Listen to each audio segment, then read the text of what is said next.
तो शुरू करते हैं फिर। इसमें सी मैपिंग में कैपिटल्स आर इम्पोर्टेंट।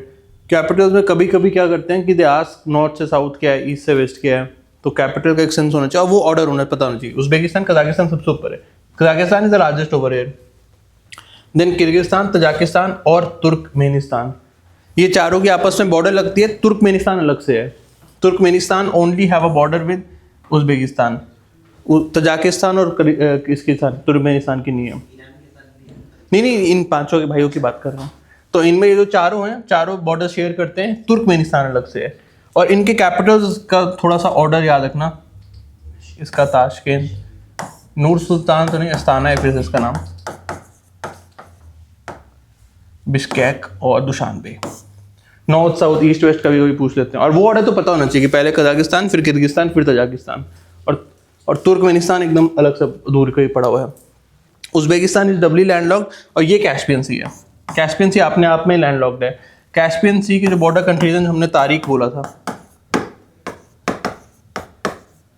ये रहा, कहाँ गया, ये इधर से रशिया, ये वाला, तो ये रशिया आ गया, ये अज़रबैजान, ये ईरान, ये कजाकिस्तान, और यहाँ से ये जो है दिस इज टर्की। कहाँ गया टर्की, ये वाला टर्की है, ये वाला जो बॉर्डर है दिस इज टर्की।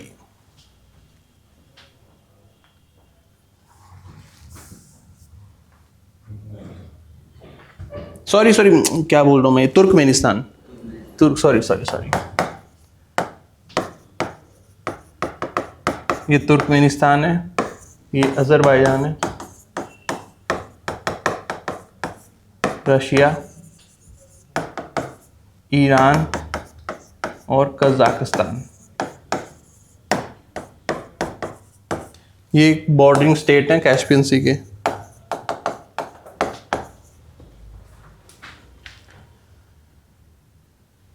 नहीं, इसके बाद फिर हमने बोला था ये रहा Aral sea. Aral sea is also land locked sea between Uzbekistan और कजाकिस्तान, और भी सूख चुका है। यहाँ से निकलती हैं दो नदियाँ, अमू दरिया और शार दरिया, दोनों इसी एरिया से निकलती हैं। एंड उसके बाद ये एक फेमस सा लेक है बहुत, lake Balkhash, one of the largest fresh water source है ये पूरे दुनिया का, सरफेस फ्रेश वाटर सोर्स। एक लेक बैकाल करके भी आपने सुना होगा, नहीं सुना? बैकाल इधर है, रशिया में, वो यहाँ पे कहीं है लेक बैकाल। तो दो अलग लेक हैं यहाँ तक ना। बैकाल तो शायद थर्ड या फोर्थ लार्जेस्ट लेक होगा दुनिया का, फ्रेश वाटर लेक। और चाइना की बॉर्डर लगती है, कजाकिस्तान, किर्गिस्तान, तजाकिस्तान। उज्बेकिस्तान तो डबली लैंड लॉक्ड है, चाइना की लग नहीं सकती उससे, इन तीनों की लगती है। और तुर्कमेनिस्तान बिल्कुल अलग है, उसकी कहीं से बॉर्डर नहीं लगती। और हम बोल रहे थे ना इंडिया कैसे जाएगा, या तो इंडिया ऐसे सीधा यहाँ से जाता, यहाँ से जा नहीं सकता बिकॉज यहाँ पे पीओके आता है, और यहाँ पे पूरे माउंट वो भी है, हिंदू कुश वाला एरिया है। तो यहाँ पे है वाटर बॉडी पर्शियन गल्फ, ये ईरान है, यहाँ पे हमारे चाबहार बंदर अब्बास है। तो यहाँ से जो है मुंबई से होता हुआ इंडिया, मुंबई या फिर सूरत से, इन पोर्ट से ईरान में जाएगा, और ईरान के through then it will enter Turkmenistan और rest of the central Asia republic. और सेंट्रल एशिया रिपब्लिक के जस्ट ऊपर रशिया है, और इस साइड जस्ट यहाँ पे यूरोप इज देयर। और या फिर हम बोल रहे थे अफगानिस्तान के थ्रू होता हो जाए, कि ईरान से हम जाएंगे अफगानिस्तान, और अफगानिस्तान से will enter every country, Uzbekistan, Tajikistan, Kyrgyzstan, कहीं भी जा सकते हैं। ट्रेड नहीं कर सकते ना, कनेक्टिविटी मतलब ट्रेडिंग की बात कर रहे हैं। ट्रेड के लिए तो यही रास्ता है, और कोई रास्ता नहीं है, बीच में पूरा पाकिस्तान आता है, और यहाँ पे पीओके इज देयर। यहाँ पे ईरान का कोस्ट है।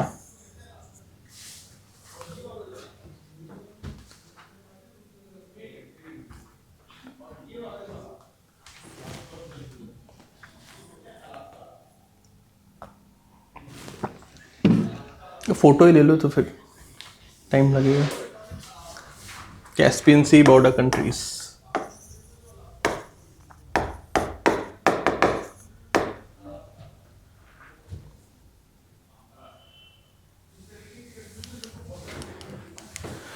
हाँ। तो नेक्स्ट फिर हमको लिखने थे challenges between India, central Asia relations.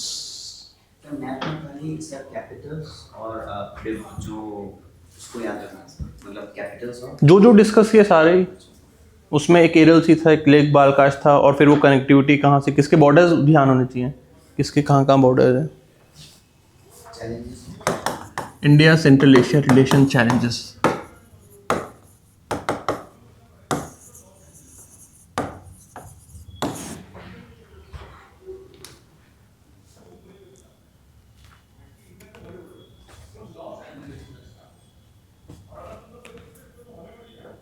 Challenges तो चैलेंज डिस्कस कर लेते, सीधा लिख ही लेते हैं. First one is deep economic and strategic presence of China in the region. Economic and strategy. Presence of China in the region.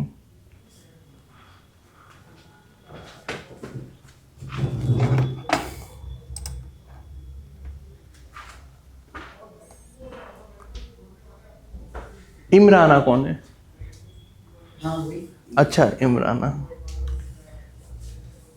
से China in the reason लिख लीजिएगा कि इंडिया का जो ट्रेड होता है दैट इज $2 to 3 billion, और China का trade is almost $80 billion with central Asia. So ये तो इकोनॉमिक इंटीग्रेशन का मैग्नीट्यूड ही अलग है उनका. तो चाइना कर रहा है या चाइना कर रहा है सर? मतलब वो ट्रेड ना. और मैंने सोचा वो लोन. नहीं नहीं, ट्रेडिंग है तो मतलब import export.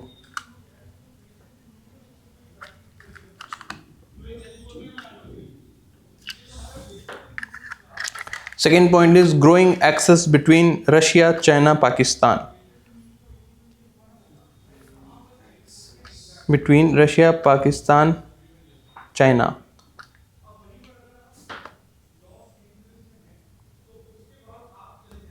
Growing access between Russia, Pakistan, China limits India's presence in Central Asia.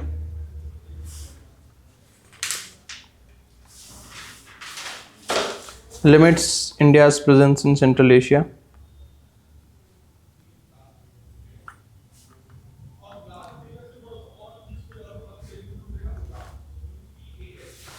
Then next is delay in implementing projects. Next one. हाँ, delay in implementing projects.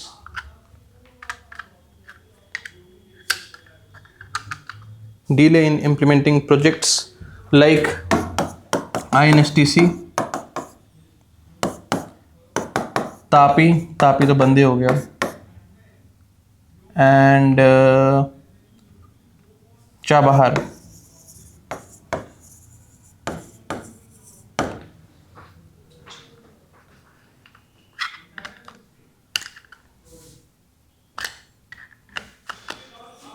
Then next is lack of institutional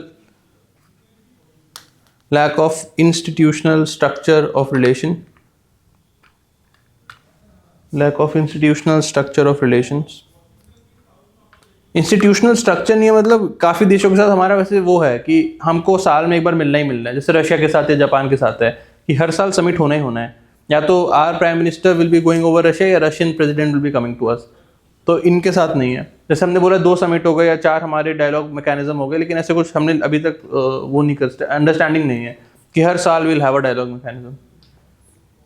and the next is जो हमेशा ही रहता है, connectivity issue.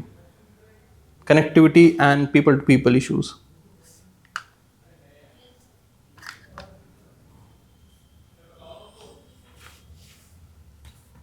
Connectivity and people to people issues. तो इसका जो solution है, सिंपल सा सल्यूशन है. सबसे पहले तो we need to ensure institutional diplomatic structure, diplomatic forum and structure. ये हमको इंश्योर करना है कि एक प्रॉपर डायलॉग मैकेनिज्म हो कि हर साल मिल रहे हैं, हर साल बात कर रहे हैं.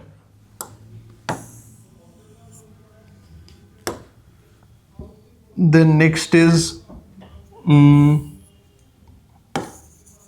कनेक्टिविटी प्रोजेक्ट्स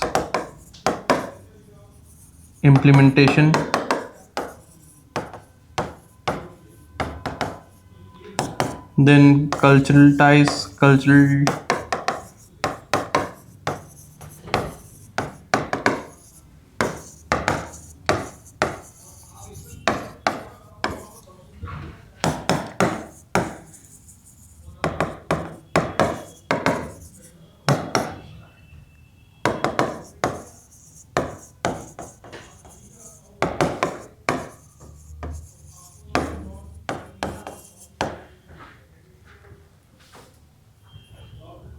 वहाँ भी Buddhism is very strongly present. वैसे हैं तो क्या बोलते हैं, इस्लामिक कंट्रीज हैं वो, बट उसमें बुद्धिज्म है वहाँ पे। बाकी फिर पीपल टू पीपल में एजुकेशन भी लिख सकते हैं आप, ट्रेनिंग, मेडिकल फैसिलिटीज।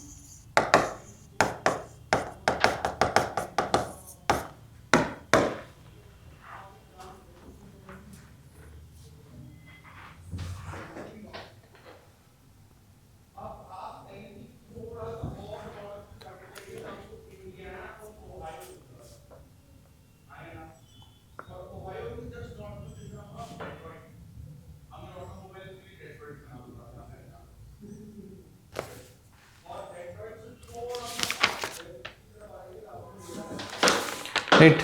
और एक यूरेशियन इकोनॉमिक यूनियन, इसको अलग से लिख लेना, यूरेशियन इकोनॉमिक यूनियन 2015 में बना था ये। That's a trade arrangement. इसके फाउंडिंग मेंबर थे रशिया, उज्बेकिस्तान था शायद, कजाकिस्तान, बेलारूस।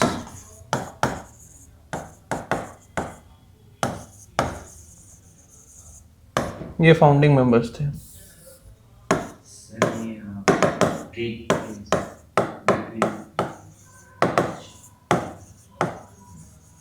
क्या चीज?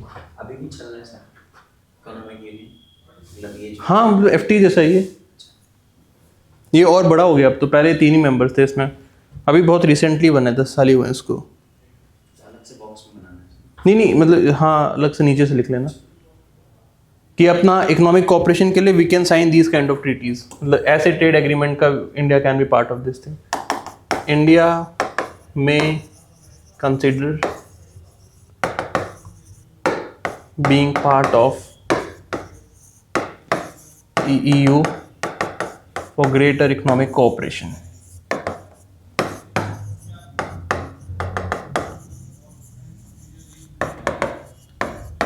With Central Asia.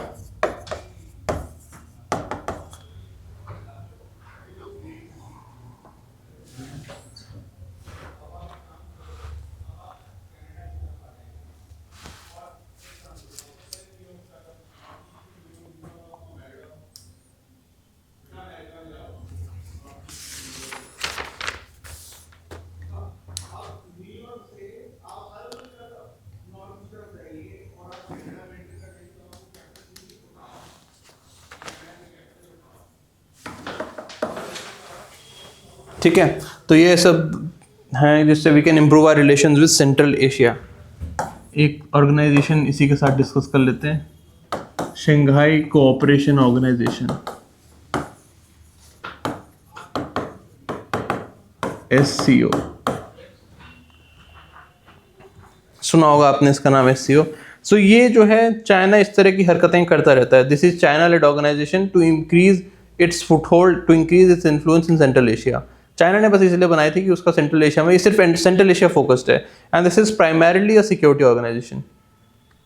चैलेंजेस में आप वो भी लिख सकते हो, एक लाइन रह गई थी चैलेंजेस में, right down. India central Asia का, central Asia has porous borders with Afghanistan. बहुत दिनों बाद आया। Central Asia has porous borders with Afghanistan that may lead to security concerns.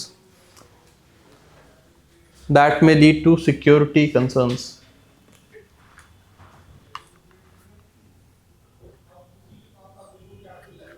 नाम बड़ा इंटरेस्टिंग है, एंगेला हैम्बॉन।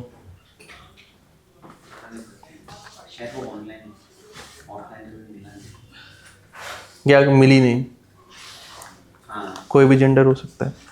हाँ, तो अफगानिस्तान के साथ वहाँ बॉर्डर्स रखी हैं, तो एंड वो होता भी है कि मतलब आपने कई बार देखा उज़्बेकिस्तान में, कजाकिस्तान में, कहीं भी इस तरह के वहाँ पे एक्सट्रीम मिलिटेंट ग्रुप्स आते हैं, तो वहाँ पे सिक्योरिटी कंसर्न तो हमेशा रहता है, तो एक चैलेंजेस में भी आ गया। तो एससीओ तो चाइना ने बस इसलिए बनाया था कि वो अपना फुटहोल्ड इंक्रीज कर सके, और उसको सेंट्रल एशिया में फुटहोल्ड इंक्रीज करना है, और उसको रशिया के कोलैबोरेशन के साथ करना है। वो रशिया का बैकयार्ड जैसा ही है, मतलब रशिया उसको अपने बैकयार्ड ही समझता है, तो उसमें अगर चाइना फुटहोल्ड इंक्रीज करेगा तो कल को ऐसा हो सकता है कि रशिया को वो पसंद ना आए, तो उसने रशिया को भी रख लिया उसमें। सर इस बार जब हुआ था हमारा एक्सटर्नल मिनिस्टर गए थे तो कुछ हमारे लिए फायदेमंद रहा। हाँ, करते हैं बात। तो फिर उसमें हुआ क्या, तो ये प्रॉपर चाइनीज लेड है, सिक्योरिटी है, majorly that's a security organisation, ये बस सिक्योरिटी देखता है, मेजरली सिक्योरिटी ऑर्गेनाइजेशन है। And next thing they ensure कि क्या बोलते हैं इसको, इंटर मेंबर जो हैं इनके एक वो बना रहे कोऑपरेशन, आपस में एक तरह से इनकी बातचीत बनी रहे आपस में। तो मतलब क्या कि ये central Asia Republic with China इसलिए बना था। फिर धीरे धीरे इसमें लोग बढ़ते चले गए, अब तो यार बहुत सारे लोग हो चुके हैं इसमें, तो 10 इसमें मेंबर्स आते हैं। मेजरली इसका काम सिक्योरिटी देखने का था, सिक्योरिटी और टेररिज्म। और फिर हमने बहुत प्रेशराइज किया, बहुत वो किया, तो फिर now with the help of Russia we are a permanent member of SCO. But China ने हमको वहाँ बैलेंस करने के लिए पाकिस्तान को भी डाल दिया। The year we were included into SCO, Pakistan was also included, कि मतलब हर जगह जहाँ इंडिया रहे वो बैलेंसिंग के लिए उसने अपना एक चेला बना रखा है, तो उसको भी उसमें ऐड कर रखा है।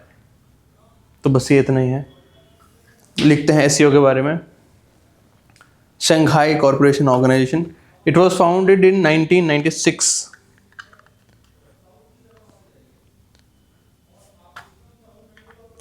Founded in 1996 as Shanghai 5। पहले इसका नाम शंघाई 5 था क्योंकि इसमें 5 कंट्री थी, Russia, Kazakhstan, Kyrgyzstan, Tajikistan plus China, ये 5 कंट्रीज थी। आपको अगर याद करें तो ऐसे याद कर लीजिए, चाइना ने बस वो ली जो जिनके साथ चाइना का बॉर्डर लगता है। उज़्बेकिस्तान के साथ बॉर्डर नहीं लगता, उसने उसको नहीं लिया। चालू इंसान है बहुत ही, बस उसने लिया कि चाइनीज बॉर्डर लग रहा है तो फिर सिक्योरिटी कंसर्न ना है मेरे कल को, और सेंट्रल एशिया के साथ मैं एक रिश्ते रख सकूं। आज के ज़माने में this was found in 1996, Shanghai 5 था, ये 5 कंट्रीज थी उसमें। अब 2024 में there are 10 member countries, 10 member countries. अब याद करने का तरीका बहुत सिंपल है। हमने बोला था अगर 10, 15, 20 हैं इंपॉर्टेंट ऑर्गेनाइजेशन है, इंडियन कंसर्न्स हैं, तो then it's expected of you कि आपको मेंबर्स याद हो। आप एक्सपेक्ट कर सकते हो कि डायरेक्ट मेंबर कंट्रीज पे क्वेश्चन आ सकता है। मतलब वो मल्टीपल स्टेटमेंट्स होते हैं ना, उनसे एक स्टेटमेंट हो जाता है कभी कभी कि ये कंट्री जो है is a part of this और नॉट। 10 तो आपको याद करनी है। करने का तरीका बड़ा आसान है, रशिया चाइना तो होंगे ही होंगे, देन उसके बाद सेंट्रल एशिया वाले भी इसमें होंगे। तो सेंट्रल एशिया वाले इसमें हैं उज़्बेकिस्तान, मेरी स्पेलिंग सारी गलत है देख लेना, कजाकिस्तान, किर्गिस्तान और तजाकिस्तान, और देन इंडिया पाकिस्तान। कितने हो गए? 6 हो गए ना। अब जो लेटेस्ट एडिशन है इसी ऑर्डर में ऐड हुए थे। India Pakistan was added in 2017 and then उसके बाद ईरान और बेलारस। ईरान बेलारस दोनों के बॉर्डर्स लगते हैं। बेलारस तो रशिया ने इसलिए ले लिया क्योंकि वो मतलब रशिया की एक्सटेंडेड टेरिटरी जैसा है, और ईरान को इसलिए ले लिया बिकॉज ईरान के बॉर्डर लगते हैं। एंड ईरान ही इंश्योर करेगा कि उनको एक मैरीटाइम एक्सेस मिले। सारे लैंडलॉक्ड हैं तो पर्शियन गल्फ में खुलेंगे कल को। ये जो ऐड हुए हैं दिस वाज एडेड इन 2023, ये दोनों। बहुत सिंपल है इनको याद करना, याद हो गया आपको, बस इतने ही है।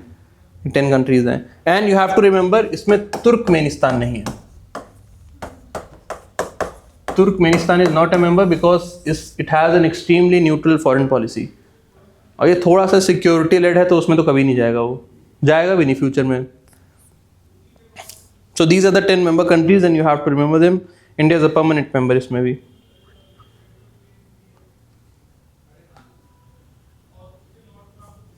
सो नेक्स्ट राइट डाउन इसमें ये क्या बोलते हैं सरकाजम ये है एससीओ का हेडक्वार्टर बीजिंग में है, तो अब याद रखिएगा नाम है Shanghai cooperation organisation, headquarter Beijing में बना रखा उन्होंने। So headquarters Beijing, headquarters is Beijing, and the next is objectives. कोई ऑब्जेक्टिव नहीं है, ऑब्जेक्टिव यही है चाइना को अपना स्ट्रेंथ, अपना फुटहोल्ड इंक्रीज करना है सेंट्रल एशिया, और कोई ऑब्जेक्टिव नहीं है इसका। सो objective write down, increase cooperation among member countries, increase cooperation among member countries,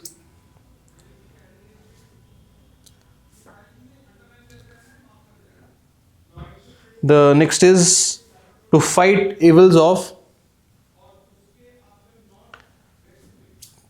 the evils of terrorism,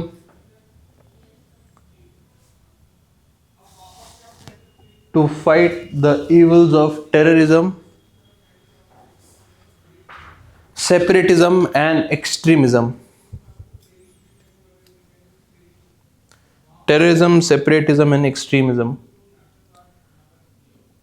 it's not explicitly set in the charter, ये प्रॉपर हार्डकोर ऑर्गेनाइजेशन है, मतलब इसका चार्टर भी है, इसकी मेंबरशिप इज फिक्स्ड, इसका mandate is fixed, इसका complete एक सेक्रेटेरिएट भी है, तो ये एक हार्डकोर ऑर्गेनाइजेशन है, मतलब एक प्रॉपर इसमें इसको बोलते हैं हार्ड डिप्लोमेसी है इसमें सारी। तो एक्सप्लिसिटली चार्टर में लिखा नहीं, but it's very obvious it's a security organisation. इसका ऑब्जेक्टिव भी देखो तो सब सिक्योरिटी रिलेटेड ही है, ये कोई ट्रेड इन्वेस्टमेंट उसकी ज़्यादा बातें नहीं करते। So you can write in your answers also, it's a security organisation in Central Asia. आपका दोस्त नहीं आया? अच्छा, security organisation in Central Asia.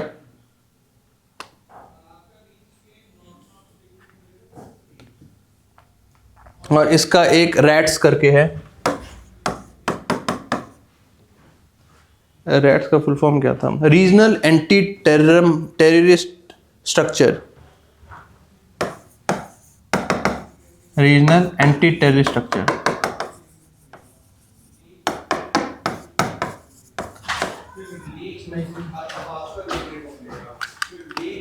Rats,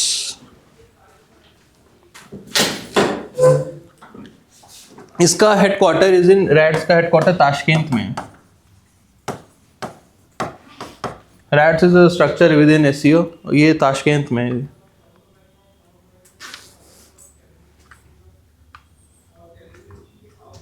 and it deals with everything.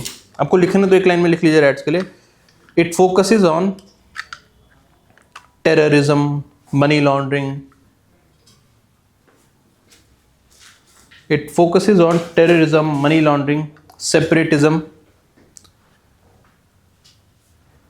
आपके दुश्मन नहीं आ रहे आजकल?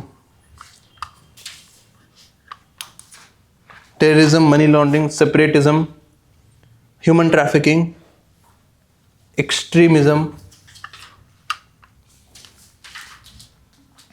human trafficking, extremism।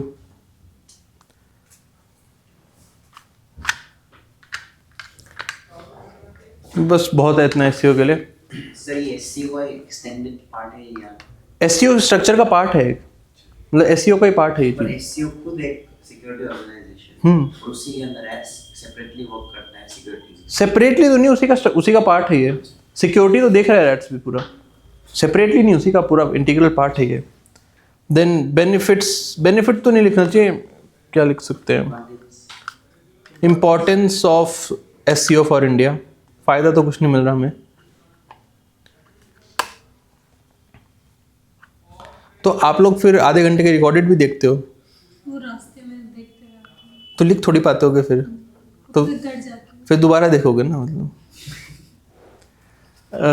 Importance link टूट जाते हैं ना, फिर आते आते इसे देखना पड़ता है। हाँ, तो इसका first point, it is extremely important for India,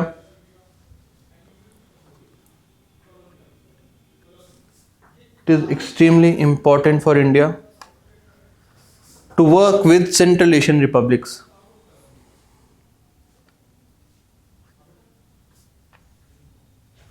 To work with Central Asian Republic. बस यही इंपॉर्टेंस है इसमें कि इसमें India can has an institution to engage with central Asian republic. जो हमने चैलेंजेस में लिखा हमारे पास इंस्टीट्यूशन नहीं है, तो एक डिप्लोमेटिक इंस्टीट्यूशन, एक फोरम, वो SCO है।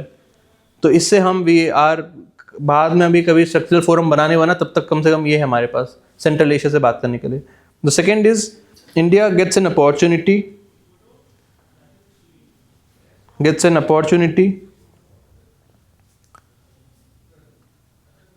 India gets an opportunity. Pablo Escobar. India gets an opportunity to work with hostile China, Pakistan. With hostile China and Pakistan and friendly Russia in one single organization.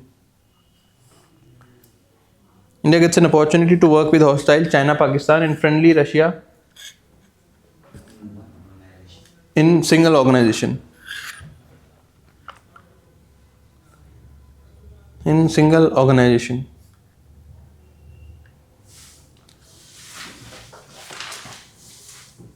Next point, India can develop regional understanding against terrorism. India can develop regional understanding against terrorism.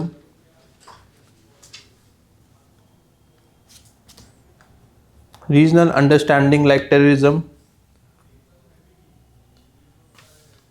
And utilize structures like RATS.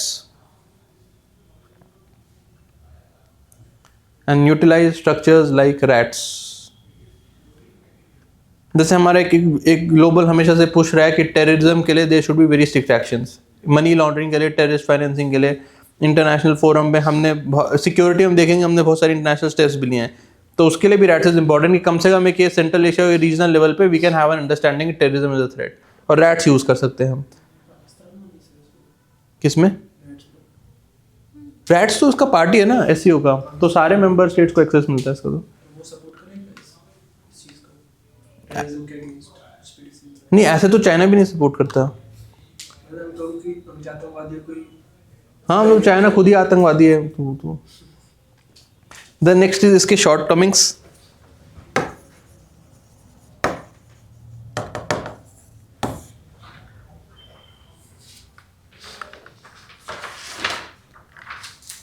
हमने SCO basically join किया to ensure कि we have a diplomatic ties with central Asian republic. So इसमें हमारे इसमें कोई scope नहीं है हमारे पास, because this is a Chinese led thing, और ये बना ही इसलिए कि चाइना का इंक्रीज हो सके सेंट्रल एशिया के साथ उसमें। तो utilising this thing to increase our relation with central Asian is very very difficult through this thing. ये मतलब नहीं हो पाता, बिकॉज उसमें बस चाइना ने अपने लिए बना रखा कि चाइना खुद का रिलेशन इंप्रूव कर पाए। ये होने की वजह से रशिया का वो फुटहोल्ड लूज हो रहा है। मतलब रशिया का लूज हो रहा है तो हमारा तो कोई स्कोप ही नहीं है। वो रशिया का बैकयार्ड ही है, वहाँ पे सब रशियन ही बोलते हैं, सेम कल्चर, पूरा USSR वाले ही वो लोग। And second most important thing is this is a Chinese led organisation, इसमें इंग्लिश भी नहीं है। द ऑर्गेनाइजेशन का चार्टर, ऑर्गेनाइजेशन के आउटकम सब कुछ चाइनीज में आता है और रशियन में आता है इंग्लिश में भी नहीं आता। हिंदी इंग्लिश भी नहीं है, हिंदी तो UN में नहीं आ रहा। तो इंडिया का तो मतलब कोई प्रेजेंस, मतलब रशियन चाइनीज में आ रहा है, तो हम फिर मतलब आप SCO की वेबसाइट खोलिए, आप इंग्लिश में कम से कम वेबसाइट आती है, आप SCO की मीटिंग देखिए, उसमें जो नाम लिखे होते हैं चाइनीज और रशियन में होते हैं, इंग्लिश में नाम भी नहीं होते उसमें। सो मतलब उसमें it's extremely dominated by China over there. And next is terrorism जो हम बोल रहे हैं, ये खुद ही टेररिस्ट स्टेट है, तो इनका टेररिज्म का आइडिया बड़ा अलग है। तो ये जो हमको टेररिज्म लगता है, जो बाकी दुनिया को लगता है, जो इनको लगता है तो हमारा ही टेररिज्म है, तो उनका टेररिज्म का आइडिया इज वेरी डिफरेंट। तो रैट्स वैट्स हमारे लिए यूजलेस है, और SCO के थ्रू अगर हमें प्रोपोगेट करें तो it's a very difficult thing कि SCO से हमें कंसेंसस बना रहे हैं सेंट्रल एशिया में कि टेररिज्म है ग्लोबल थ्रेट। आधे तो खुद ही टेररिस्ट हैं ये लोग। एंड सेकंड, रैट जनरली बस उसी के लिए काम करता है जो चाइना को दिक्कत होती है। चाइना को जो टेररिज्म के नाम पे दिक्कत हो रही है, जो तिब्बत में लोग आज़ादी मांग रहे हैं, या हांगकांग में लोग फ्रीडम मांग रहे हैं, या सिंगजियांग प्रोविंस में वो सबको मार रहा है तो सिंगजियांग वाले कुछ बोल रहे हैं, तो उसको वो टेररिस्ट लगते हैं, उसको तिब्बतन टेररिस्ट लग रहे हैं, उसको ये सिंगजियांग प्रोविंस वाले, हांगकांग वाले टेररिस्ट लगते हैं। मतलब पाकिस्तान लिड नहीं है वो, चाइना कोई फर्क नहीं पड़ता पाकिस्तान में कोई बच रहा है कि नहीं बच रहा। तो उसके लिए टेररिज्म का आइडिया वो है कि लोग फ्रीडम मांगने लग जाएं, लोग एक अपने राइट्स मांगने लग जाएं। तो रैट्स प्रॉपर उसी के लिए चलता है, जो एक इंट्रा स्टेट इस तरह के लोग, इसको वो सेसिशनिस्ट फोर्सेस बोलता है वो, कि तिब्बत वाले अपनी आज़ादी मांग रहे तो ये सेसिशनिस्ट फोर्सेस हैं उसकी। तो ये रैट्स बस उसी के लिए, हमारे जैसा टेररिज्म नहीं कि लश्कर वाला आके बम मार दें, सब वो टेररिज्म नहीं है उसके लिए। कोई अपना फ्रीडम मांग रहा है अपने देश में तो वो टेररिस्ट है उसका, तो रैट्स उसी पे है बस। तो हमारा जो आइडिया टेररिज्म का, बाकी दुनिया का जो टेररिस्ट क्या होता है वो उसके टेररिस्ट नहीं है, तिब्बत मंग टेररिस्ट है उसके लिए। तो रैट्स बस उसी पे फोकस्ड है, तो हमारे लिए यूजलेस है रैट्स भी। तो 2 पंक्तियां लिख लेते हैं इसके shortcomings. It's a Chinese led organisation,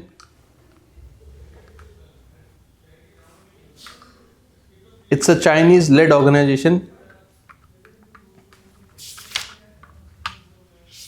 hence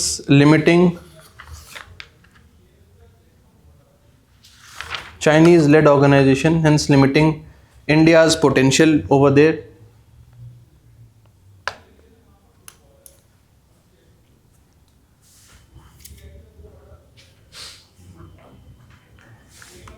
Second point, India-led consensus in the organization is tough to reach. India-led consensus in the organization is tough to reach.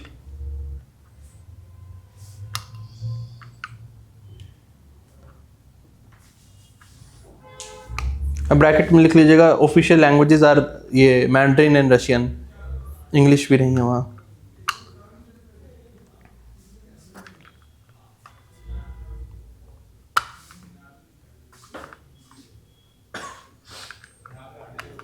और हम ऐड ही उसमें इसलिए हुए क्योंकि रशियन के उससे हुए, हम रशिया का इतने पुश की वजह से हो ना, हमारा नाम ही शंघाई कोऑपरेशन है, उसमें हम कहाँ से ऐड हो जाते हैं, वो प्रॉपर रशियन पुश से हुआ है। और चाइना ने फिर शर्त रखी जब तक पाकिस्तान नहीं ऐड होगा तब तक हम नहीं ऐड होंगे। सेम ईयर में एक महीने पहले 2017 में पहले पाकिस्तान मेंबर बना कंप्लीट मेंबर, देन इंडिया पे कंप्लीट मेंबर बना। The next is idea of terrorism in SCO।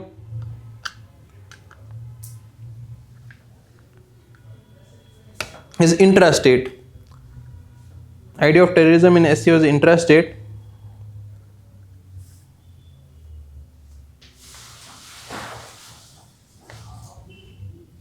बस इतने बहुत है इंटरस्टेट। अब बाकी तो सिंगजियांग तिब्बत वो सब नहीं लिखेंगे। इंटरस्टेट मतलब जो चाइनीज जिससे अफेक्टेड है वही टेररिज्म है उसके लिए। उइगर बोलते हैं ना उसको, उइगुर मुसलमान। कुछ कुछ छोटी छोटी ऑर्गेनाइजेशंस है, प्रीलिम्स के लिए बस ऑर्गेनाइजेशंस लिख लेते हैं।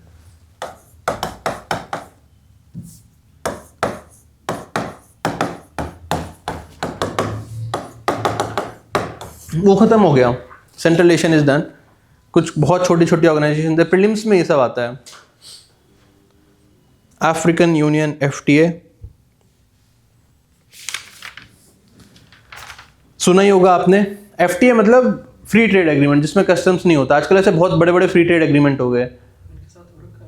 हमारे नहीं है, अफ्रीकन यूनियन का ये। तो अब वो कह रहा है कि लोगों का WTO से विश्वास उठ गया, लोगों का ग्लोबलाइजेशन से विश्वास उठ गया। WTO डिसफंक्शनल है, वो नहीं चलता। अब आपने इकोनॉमिक्स से पढ़ा होगा, अब वो बंद हो चुका है कुछ नहीं हो रहा उसमें। अब ये आ गया तो खत्म ही कर देगा। तो WTO ऑलमोस्ट 10 साल से डिसफंक्शनल है, वहाँ डिस्प्यूट रेजोल्यूशन नहीं होता। मतलब WTO के उसमें स्ट्रक्चर है, मैंडेट है, आपको मैंडेट को नहीं मानना, आपको वायलेट करना आप कर लो, कहीं डिस्प्यूट रेजोल्यूशन नहीं है, कोई आपको चैलेंज नहीं कर सकता उसके लिए। तो यही हो रहा है, सब वायलेट कर रहे हैं, कोई है नहीं डिस्प्यूट रेजोल्यूशन, क्योंकि यूएस ने बंद कर दिया डिस्प्यूट रेजोल्यूशन। इसलिए बंद कर दिया क्योंकि 2 जजमेंट यूएस के अगेंस्ट आ गए, तो उसने बोला नहीं अभी गलत है, मैं बंद ही कर रहा हूँ इसको। ट्रंप ने बंद किया था। बंद किया मतलब उसमें उसके वोटिंग होता है कि किस आपको ज्यूरी के लिए, तो उसने वोटिंग करना एब्सटेन कर दिया, तो उसकी वजह से नया जज ही नहीं बना। तो वहाँ पे फिर कोरम ही नहीं बन रहा। कोरम होता है शायद 6 जजेस का, और टोटल स्ट्रेंथ ही 4 जज की है, तो कभी कोरम ही नहीं बना आज तक। तो मतलब कभी डिस्प्यूट रेजोल्यूशन हुआ ही नहीं उसके बाद। तो लोगों ने WTO से विश्वास उड़ गया, लोगों का तो ग्लोबलाइजेशन से भी विश्वास उड़ गया, लोगों का हर चीज़ से विश्वास उड़ चुका है। तो ऐसे छोटे रीजनल ऑर्गेनाइजेशंस पे आ गए हैं। Everyone is now focusing on regional organisation. कल को दुनिया चले ना चले, मैं अपने 10 पार्टनर बना लूंगा, मैं आपस में we have our cooperation, maritime cooperation, security cooperation, trade cooperation. तो अब सबने छोटे छोटे बनाने शुरू कर दिए। We are focusing on BIMSTEC, we are focusing on BRICS, we are focusing on ऐसे ऑर्गेनाइजेशन। सार्क तो काम नहीं कर रहा, बाकी की जो ऑर्गेनाइजेशन है हम भी इस पे फोकस कर रहे हैं। और उसी तरह ट्रेड के लिए ऐसे बहुत बड़े बड़े FTAs आ गए, बहुत बड़े, मतलब देयर आर ऑलमोस्ट, इसमें तो 56 कंट्रीज आर देयर, लेकिन छोटी कंट्रीज हैं। अब जैसे RCEP आपने सुना होगा, रीजनल इकोनॉमिक कोऑपरेशन फोरम, उसमें चाइना इज देयर, उसमें ये वो एवरीथिंग इज देयर। फिर एक APEC करके, एशिया पैसिफिक इकोनॉमिक कोऑपरेशन, फिर एक OPEC करके, ऑर्गेनाइजेशन फॉर ओपेक नहीं, OECD, organisation for economic cooperation development, वो यूरोप का अपना बना रखा है। एक TPP भी है, ट्रांस पैसिफिक पार्टनरशिप है, कि उसमें अटलांटिक के trans Atlantic cooperation partnership, Atlantic के उस वाले मतलब यूरोप और इस साइड वाले कनाडा और USA, ये आपस में अपना FTA बना के बैठे हैं। तो मतलब लोगों का ग्लोबलाइजेशन से विश्वास उठ गया, लोगों ने अपने 10-12 लोग जोड़े, उन्होंने बोला कि हम ट्रेड में टैरिफ नहीं लेंगे, वी विल हैव कंपनसेशन, हम आपस में कर लेते हैं। सो उसका एक ये सबसे बड़ा FTA है, जिसमें 55 आ गए हम, 55 मेंबर्स आ गए। इसका हेडक्वार्टर जो है ये घाना में है। हेडक्वार्टर पता होना चाहिए।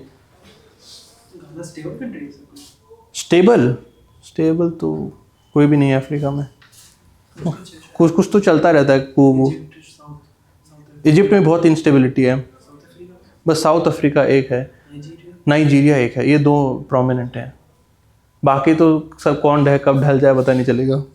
इसका घाना में headquarters is there, 55 member countries, ये एकदम लेटेस्ट साइन हुआ है, ये 2018-19 से चल रहा था, तो अभी साइन हुआ है। इसका फॉर्म थ्रू किगाली एग्रीमेंट,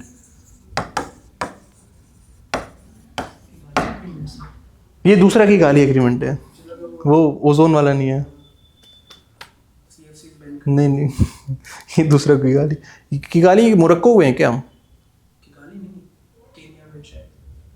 दिख रहे ना जहाँ केनिया में, मतलब ऑब्वियसली अफ्रीका में ही होगा, छोड़ो इसको बाद में देख लेंगे। और इंडिया भी वांट टू हैव, इंडिया का वो दिस थिंग ऑब्जर्वर है, इंडिया भी चाह रहा है कि मेंबर स्टेट बन जाए तो अफ्रीकन यूनियन के साथ ऐसी ट्रेड कर लेंगे हम भी।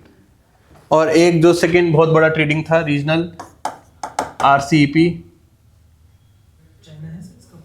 चाइना लेड है ये नहीं, उसने अपना अफ्रीका चाइना फोरम बना रखा है। हाँ, तो मतलब पूरा डेट दे रखा है उसने अफ्रीका के, और 55 में से ऑलमोस्ट 40 कंट्री में China is extremely present over there. देखेंगे आगे, इतने नहीं है अभी, मतलब स्टार्ट ही किया हमने, हम गाय वाय देते हैं वहाँ, मोदी जी जाके 4 गाय दे रहे हैं, फिर उतना ही करते हैं हम। वो अफ्रीका वाले बोलते हैं the hospital is build by Chinese but the people working inside the hospital are trained by India, हम उतना कर सकते हैं हम। RCEP, regional cooperation economic forum, ये China plus 6 free trade agreement partners of China, और इसमें माइनस इंडिया। अलग से, हाँ, ये दूसरा रीजनल FTA तो नहीं बोलेंगे, इकोनॉमिक ब्लॉक है। इसमें इंडिया भी पार्ट होना था, बहुत इंटेंस नेगोशिएशन हुई, फिर हम बाहर ही हो गए फाइनली।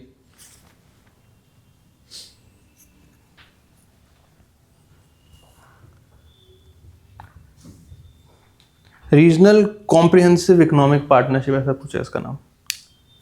अगर इसका नाम लिखने तो लिख ही लीजिए, वैसे अब उतना तो नहीं कोई। China, ASEAN, Japan, Australia, South Korea और न्यूजीलैंड, और इंडिया था, इंडिया हट गया। ये मेंबर्स हैं इसके। हाँ, प्रॉपर फ्री ट्रेड एग्रीमेंट है ये।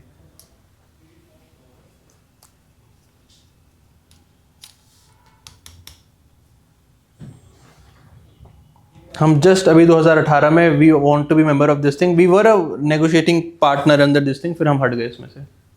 और ये चाइनीज डोमिनेटेड है, एंड लोग बोलते हैं एशियन लेड होगा, एशियन लेड भी नहीं, चाइनीज ही लेड है ये पूरा।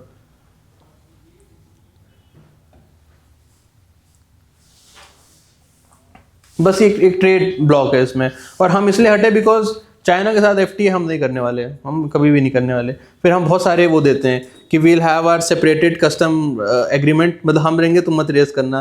फिर एग्रीकल्चर हमारा बहुत सेंसिटिव है, तो ऑस्ट्रेलिया, न्यूजीलैंड, इनका एग्रीकल्चर इज़ वेरी पोटेंट, इनका ये कंप्लीट ये जो बोलते हैं dairy sector is very very good.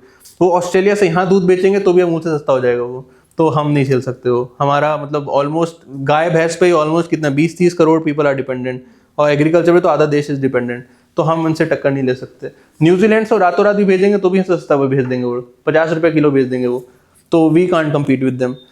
और चाइना के साथ तो हम कम्पीट कर ही नहीं सकते। फिर हमारे बहुत सारे थे इसमें, IPR नहीं लेंगे, टेक्नोलॉजी का ये होगा, डेटा लोकलाइजेशन भी लेंगे हम, फिर इसमें रूल ऑफ ऑरिजिन भी करेंगे, ये भी करेंगे फिर उन्होंने बोला तुम बाहर ही हो जाओ।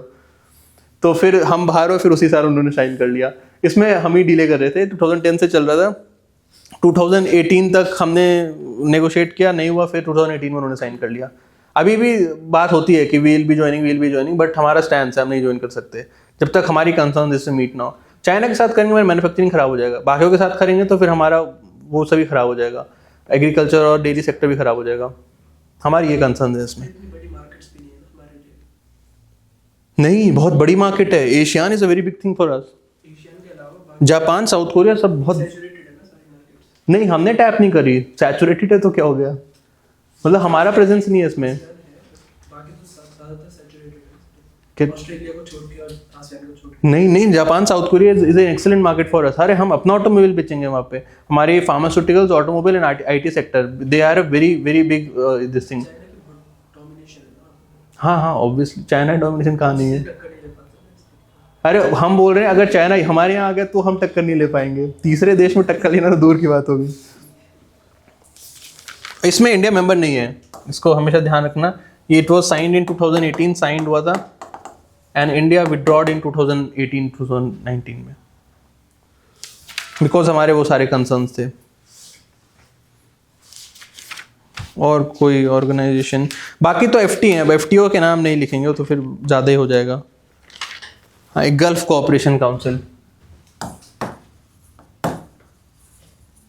आपने इसका नाम सुना होगा, खाड़ी के बीच में समझौते, GCC 1987 में बना था शायद ये।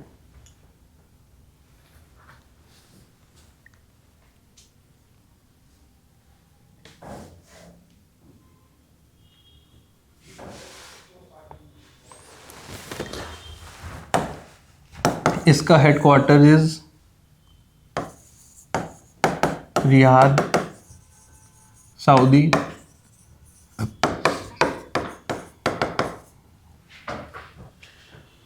आपको खाड़ी का डायनेमिक्स अगर पता होगा कि जैसे इस साइड आते हैं सऊदी अरेबिया और यहाँ पे UAE इज देयर, और यहाँ पे कुवैत, बहरीन, कतर है, और यहाँ पे ओमान, और सीरिया तो मर गया, उसका तो कुछ वजूद खत्म हो चुका है।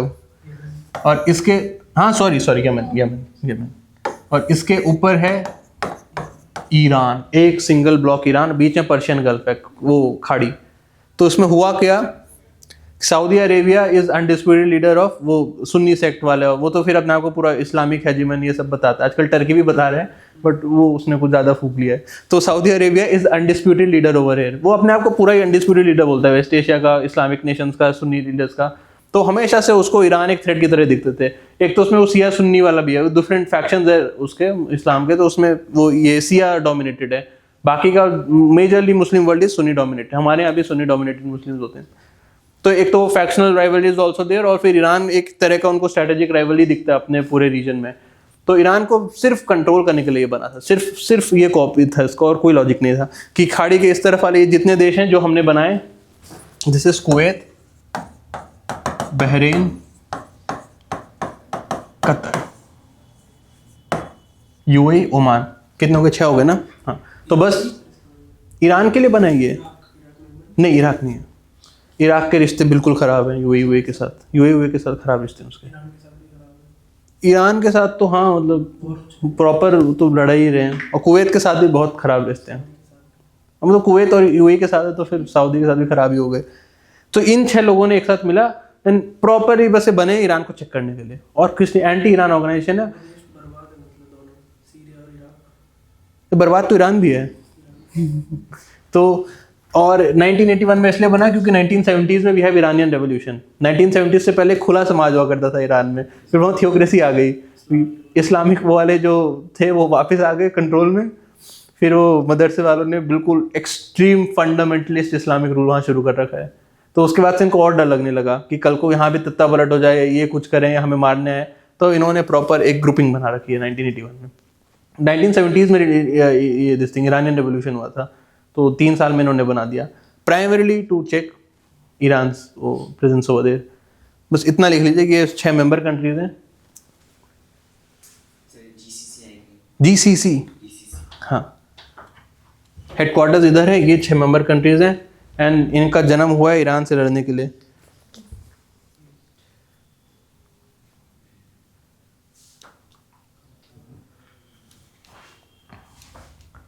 कतार के नीचे नाम क्या है? Kuwait, Bahrain, Qatar, UAE, Oman.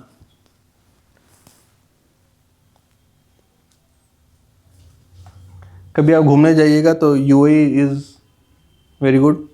UAE में आप जाओगे आपको ऐसा लगेगा यूरोप ही आ चुका है। यूएई में यूएई वाले नहीं दिखता आजकल। दुबई डाउनटाउन से बहुत दूर जाओगे तो आपको लिखेगा हाँ अब मैं वेस्ट एशिया आया हूँ। मिडिल दुबई में बैठे आपको ऐसा लगेगा यूरोप में बैठे हैं। कतर, हमारे रिलेशन सबसे बहुत अच्छे हैं इन सब से, हमारे तो ईरान से भी बहुत अच्छे हैं। And the next is OPEC, इन्हीं की बात कर रहे हैं तो organisation for petroleum exporting countries. OPEC plus भी है, वो तो ऐसे ही बनाया था, वो तोड़ दिया वो। रशिया हाँ, कर दिया उसने। Organisation for petroleum exporting countries.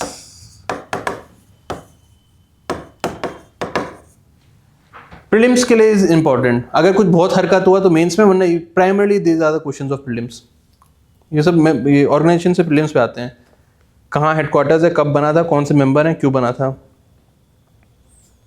OPEC की कहानी तो आपने सुनी होगी। दिस वाज फॉर्म्ड इन 1971 या 72 में बना था, कोई एग्जैक्ट डेट लिखते हैं।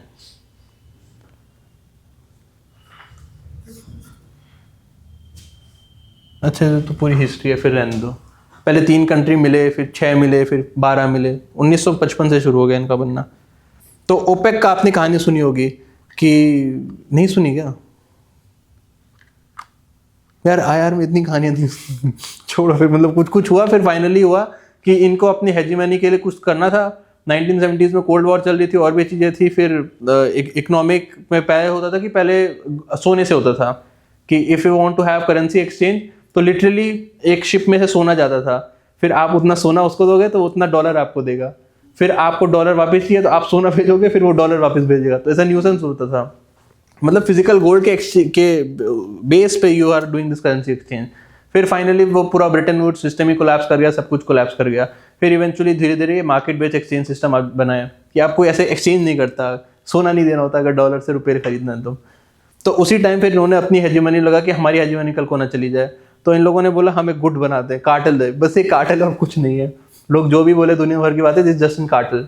कार्टेल मतलब जैसे राजेंद्र प्लेस में सारे किराए वाले कार्टेल बना के बोल देंगे कि 18,000 से नीचे हम कमरा नहीं बेचेंगे, तो ये भी सेम चीज़ करते हैं। सारे एक्सपोर्ट पेट्रोलियम एक्सपोर्ट करने वाले बोल देंगे हम $150 पर बैरल से नीचे पेट्रोल नहीं बेचेंगे, अब खरीद लो जिससे खरीदना है। ओपेक प्लस इसलिए बनाया था, जो माइनर पेट्रोलियम एक्सपोर्टिंग कंट्रीज है फिर वो 150 से नीचे बेचने लगते थे, तो उनको लगा तो हमारी मार्केट खराब करेगा, तो उनको भी अपने साथ जोड़ लिया इन लोगों ने। फिर वो लड़ाई होती रहती है उनके साथ इनकी, बेलारस है, रशिया है, 2-4 और, इसमें Mexico is also there, Venezuela भी है। सो ये बस एक कार्टेल है, बस ये इंश्योर करने के लिए इनकी हेजीमनी बनी रहे। और इसका भी लीडर है सऊदी है, ऑब्वियसली फिर इसमें सऊदी है। इसमें अफ्रीकन कॉन्टिनेंट के भी लोग हैं, इसमें ऑब्वियसली वेस्ट एशिया के ही आधे से ज़्यादा, और इसमें उसके भी हैं, लैटिन अमेरिका के भी हैं। यो क्या बोलते हैं उसको, यूटाडोर बोलते हैं ना शायद, इक्वाडोर इज देयर। इक्वाडोर जो है this also a part of OPEC. ये बस एक ये इन लोगों ने अपना वो बना रखा है, गुंडे हैं ये तेल के, और कुछ नहीं उससे ज़्यादा। और अब ये यूएस को भी प्रेशराइज, अब तो सबको प्रेशराइज करते हैं ये। कोविड में इन्होंने बहुत किया था कि इनको लिक्विडिटी चाहिए थी, ये चाहिए थी, इन्होंने प्राइस बढ़ा दिए। बोलते हैं हम प्रोड्यूस ही नहीं करेंगे। प्राइस बढ़ने का सिस्टम तो सिंपल सा होता है कि वो उन्हें प्रोडक्शन रोक देते हैं, वो बस सप्लाई खत्म हो गई, डिमांड उतनी है तो फिर महंगा हो जाता सामान। गुंडों से ज़्यादा कुछ नहीं है ये। सो इसमें लिख लीजिए 12 नेशंस हैं। नाम तो मतलब इतना तो न्याद तो नहीं होना चाहिए, बस पता होना चाहिए आपको कि इसमें वेस्ट एशिया है, नहीं ईरान क्यों होगा, अफ्रीका है प्लस साउथ अमेरिका। इन तीनों देश के कॉन्टिनेंट्स के वो हैं, 12 नेशंस हैं इसमें। ये सारे नहीं है, कतर हट गया, कतर की लड़ाई हो चुकी है सऊदी से। सऊदी में ये जो एक्सट्रीम फंडामेंटलिस्ट के अगेंस्ट जो लोग बोलते हैं, कतर सपोर्ट करने लग गया था उनको। कतर को हटा दिया उसने हर तरफ से। इसमें अंगोला कतर दोनों हटे हैं latest, Qatar plus Angola. Angola is a country of Africa, recently been removed. इन्होंने अपना हेडक्वार्टर वियना में बना रखा है। इसका headquarter is in Vienna Austria. हाँ इतनी दूर? अरे वो अमीर होते नहीं है शेख, रहते तो बाहर ही हैं शेख सारे।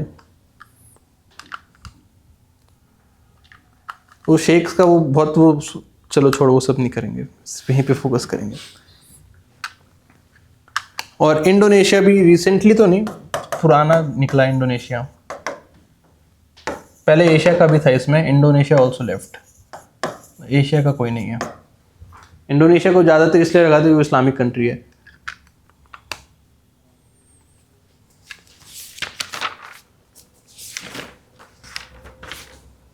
वहाँ पे अपना फंडामेंटलिज्म नहीं है सर, कहाँ पे? इंडोनेशिया इंडोनेशिया में क्या नहीं है? फंडामेंटलिज्म। हाँ उतना नहीं है। इसका हेडक्वार्टर इज ऑस्ट्रिया वियना में है। और प्रॉपर कार्टल 1971 में बना था, प्रॉपर कार्टल। ऑयल शॉक आपने पढ़ा होगा इकोनॉमी में, इन्होंने कार्टल बना के रातों रात प्राइस जो है डबल कर दिए थे। फिर एक ग्लोबल ऑयल शॉक आया था एक तरीके से, मतलब आप बोल सकते हो कि मतलब उसको क्या बोलते हैं उसको,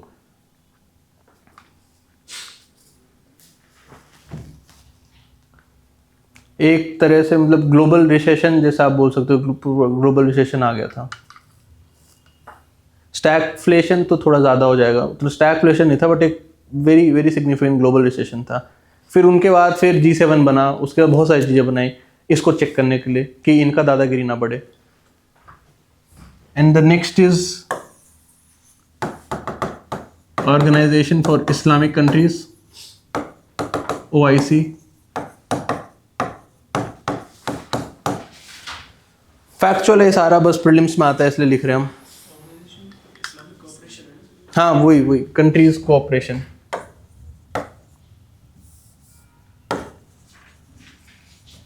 ये हमेशा कोऑपरेशन भूल जाता हूँ। इसका headquarter is in Jeddah, Saudi Arabia. India जो है इसमें ऑब्जर्वर है ओनली।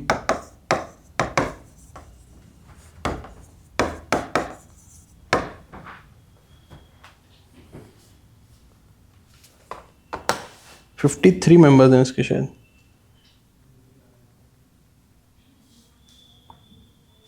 जेड्डा है, जेड्डो है। 57 मेंबर्स, जेद्दा GEDDAH।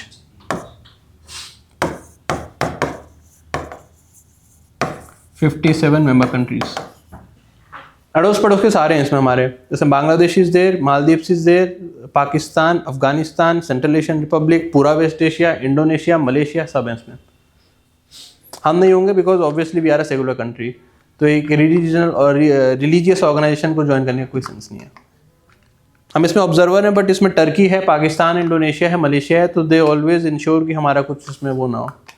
वो बहुत कहानियाँ बनी थी। एक बार हमारे prime minister went over there OIC में, इजिप्ट में हुआ था, तो पाकिस्तान वाले ने अपने आप को दरवाजे उसमें अपने होटल रूम में बंद किया कि मैं बाहर ही नहीं आऊँगा, पर इनको वापस भेजो। तो वेरी एम्बैरेसिंग, हमको वापस आना पड़ा था, तो फिर वो बाहर आया। तो उसके बाद से फिर हम ऐसे हेड ऑफ स्टेट लेवल पे कभी कभी आप फॉरेन मिनिस्टर, अब तो ये वाले फॉरेन मिनिस्टर तो नहीं गए मेरे हिसाब से। Sushma Swaraj ji once visited over there OIC के लिए। सारे पड़ोसी हमारे जितने भी है, बांग्लादेश, ये वो सब इस्लामिक कंट्रीज है। ये Maldives also is a member of this thing. Next is SAARC. नहीं नहीं, हाँ तूने तो मार रहे वो, तो उनको तो दुनिया भर का अत्याचार कर रहा है उन पे। तो OIC वाले, इनकी हिपोक्रेसी भी है। OIC की सारे कंट्रीज का इट्स वेरी डीप रिलेशन है चाइना। अब तो सऊदी का भी बहुत बहुत गहरा रिलेशन हो गया। सऊदी, ईरान, इसराइल की टॉक चाइना करा रहा है। ये तो कहाँ पहुँच गई दुनिया। तो वो वाले कभी भी, OIC वाले हमेशा बोलेंगे, वो मतलब हमेशा एक स्टेटमेंट उनका रहता ही है कि इंडिया में माइनॉरिटी के अगेंस्ट ये हो रहा है, वो हो रहा है, उनके ह्यूमन है, पता नहीं क्या क्या बोलते हैं वो। पूरे पूरे इंडिया की जो माइनॉरिटी कम्युनिटीज़ हैं, मतलब जो इस्लामिक पीपल हैं यहाँ पे, उन पे ये है वो है डिस्क्रिमिनेशन, दुनिया भर की चीज़ें। कभी नहीं वो एक कमेंट भी नहीं करेंगे वो इधर पे, कभी जिंगजियांग प्रोविंस की बात ही नहीं करते वो। तो ये उनका दोगलापन है, बिकॉज सबका बहुत डीप कोऑपरेशन है उसके साथ। और ये पाकिस्तान फ्यूल्ड होता है कि एंटी इंडिया जो भी इसमें निकलता है। टर्की, पाकिस्तान, मलेशिया, ये 3 है। Next is SAARC. ये मेरे को उनकी फुल फॉर्म नहीं आ जाती, देख लेना। South Asian association for regional cooperation. कोई नहीं पूछेगा फुल फॉर्म आपसे, कोई टेंशन नहीं है। So this was formed in 1985 and इसका headquarter is in Kathmandu, Nepal. और इसके जो मेंबर्स हैं, हमारे पड़ोसी हैं तो बहुत इजीली याद होंगे आपको। इंडिया, पाकिस्तान, अफगानिस्तान, नेपाल, भूटान, श्रीलंका, मालदीव्स। म्यांमार नहीं है इसमें। आप सोचेंगे म्यांमार की बॉर्डर लगती है, but Myanmar is not a member over here. ना, साउथ ईस्ट एशिया का पार्ट है।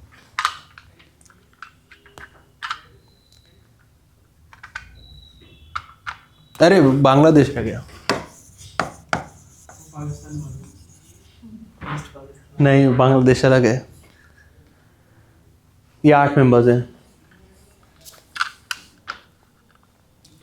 1985 में बना, 1996 में साफ्टा बना और 2006 में साफ्टा। हमारे भले के लिए उन्होंने 10-10 साल में किया है। उसके 10 साल बाद पहले south Asian preferential trade agreement बना। प्रेफरेंशियल ट्रेड मतलब कुछ कुछ कमोडिटीज में हम टैरिफ कम कर देंगे। फ्री ट्रेड एग्रीमेंट मतलब किसी भी कमोडिटी में कोई टैरिफ नहीं रहेगा। एंड देन साफ्टा बना 2006 में। इतना होने के बाद भी कोई इंट्रा सार्क ट्रेड नहीं होता।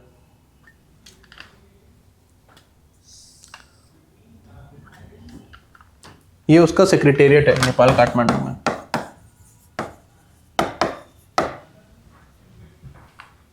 हमारी कंट्रीज तो आपस में लड़ रही है साउथ एशिया के। इसको बाद में एक दिन देख लेंगे सार्क में समस्या क्या है। अभी फैक्ट्स लिख रहे हैं तो सारे ऑर्गेनाइजेशन के फैक्ट्स लिख लेते हैं।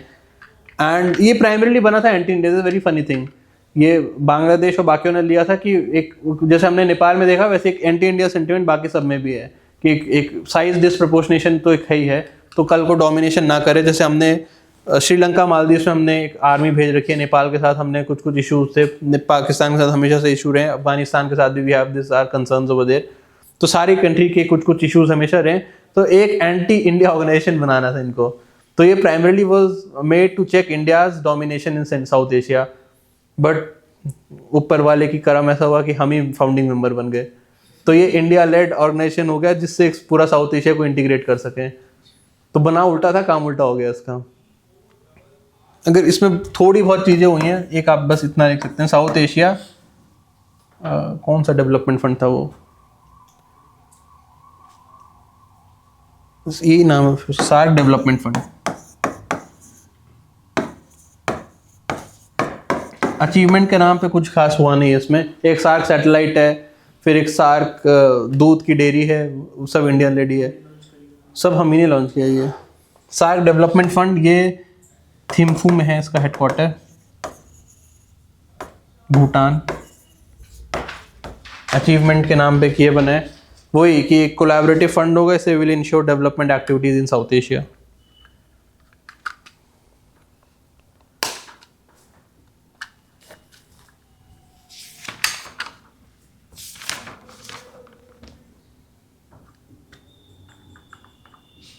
ये रिवाइव हो सकती है सर ऑर्गेनाइजेशन सार्क ना,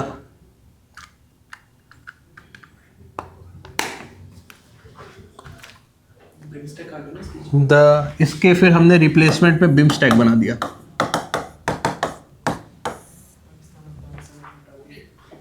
पाकिस्तान अफगानिस्तान को हटा के। तो देखेंगे सार्क में दिक्कत क्या आई थी बाद में। तो सार्क में वही दिक्कत आई जो वो है कि सब में लड़ाई हो रही है, सब में नहीं, एक बाकी सब गुट बना के एक anti India sentiment is very strong in the region. और पाकिस्तान अफगानिस्तान एक रोड ब्लॉक की तरह काम। अफगानिस्तान तो है देश ही नहीं है, पाकिस्तान एक रोड ब्लॉक की तरह काम कर रहा है, वो कुछ होने ही नहीं देता। और ये कंसेंसस बेस्ड होते हैं तो ऑब्वियसली किसी चीज़ के लिए कंसेंसस नहीं होता। तो it was very very difficult for us कि किसी तरह का हम उसमें कुछ स्टेप्स ले पाएँ, साउथ एशिया को इंटीग्रेट कर पाएँ। हमने फिर रिप्लेस ही कर दिया, हम एक दूसरी ऑर्गेनाइजेशन लेकर आ गए। इसका फुल फॉर्म तो यार बिल्कुल नहीं पता, bay of Bengal initiative for science and technology ऐसे कुछ कुछ है, लंबा सा है वो, कोई नहीं पूछता, छोड़ो वो सब। दिस वाज फॉर्म्ड इन 1997। इसका हेडक्वार्टर इज ढाका, बांग्लादेश में। ढाका बांग्लादेश में हेडक्वार्टर्स हैं इसके। नहीं नहीं, ये बहुत बहुत बेटर है। बांग्लादेश में इसका headquarters। अरे तो कभी तो स्टेबल गवर्नमेंट आएगी।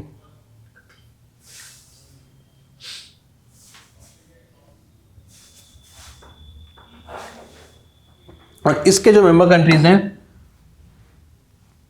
ऐसे लिखते हैं, India, Nepal, Bhutan, then Sri Lanka, Maldives, then Bangladesh, फिर म्यांमार, थाईलैंड। ऐसे याद कर लीजिए आप, इंडिया, नेपाल, भूटान ऐसे हैं, India, Sri Lanka, Maldives, Bangladesh, Myanmar, Thailand, ये 7 हैं। नहीं 8 हो गए ना ये।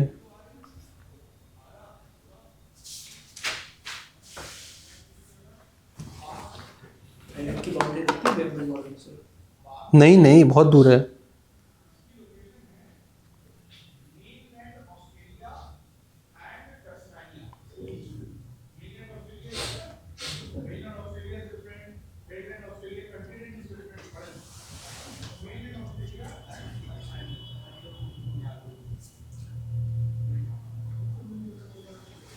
सॉरी सॉरी सॉरी, मालदीव्स नहीं है, वही मैं सोच रहा था। सॉरी, मालदीव्स हटा दीजिएगा ऑनलाइन स्टूडेंट्स। टोटल 7 मेंबर्स आते हैं। आप इसमें वैसे ही इमेजिन कर लीजिए, जो बे ऑफ बंगाल में जिनकी मैरीटाइम बॉर्डर है, सिर्फ वो कंट्रीज हैं। नेपाल, भूटान इसलिए ऐड किया बिकॉज उनका सारा ट्रेड बे ऑफ बंगाल से होता हो जाता है। वैसे तो लैंडलॉक्ड है, but they are also dependent completely on Bay of Bengal for their trade. ना, इंडोनेशिया बहुत दूर है, बे ऑफ बंगाल से तो बहुत दूर आ जाता है वो, वहाँ जावा सी और वो सब शुरू हो जाता है। तो ये कंट्रीज है, and it is secondly very important for us because इसमें म्यांमार और थाईलैंड हमने ऐड कर लिए। They are gateway for us to ensure our connectivity with south east Asia. South east Asia में घुसने के लिए this is very important for us. And second thing is Bangladesh, Myanmar है, so this also become important for us for our north east stability. दोनों के border north east से लगते हैं, तो इसमें एक सिक्योरिटी पिलर है ही है। और बाकी बे ऑफ बंगाल है तो फिर maritime understanding, climate change, science based, वो this thing, everything is there. ये एक बढ़िया ऑर्गेनाइजेशन हमारे लिए, दिस वेरी बहुत ज़्यादा फंक्शनली गुड है। और एक सटल सा चेंज किया था मोदी जी ने 2014 में, व्हेन द फर्स्ट ये दिस थिंग, हमारी इनॉग्रेशन थोड़ी वो बोलते हैं, जब हमारी ओवर टेकिंग सेरेमनी हुई थी, तो 2014 में our prime minister have invited all the head of state of SAARC countries. 2019 में ही have invited all the head of state of the member countries of BIMSTEC. तो एक बहुत सटल सा चेंज था कि our foreign policy now will be shifting from SAARC to BIMSTEC. हाँ, now will be ensuring कि our South Asia is integrated and it is connected with south east Asia. और जो कोऑपरेट नहीं कर रहा पाकिस्तान, तो we are willing to withhold these kind of people. हम उनको छोड़ के आगे बढ़ने को तैयार हैं। एक बहुत सटल सा हमने चेंज दिखाया था। अब हम पूरा बिम्स्टेक पे आगे। सार्क तो डिसफंक्शनल है, सार्क में कोई मीटिंग नहीं होती, कोई समिट नहीं होता, कुछ नहीं होता। तो इसके लिए 2 पंक्तियां लिख लेते हैं। क्या लिखेंगे इसमें? Importance of BIMSTEC,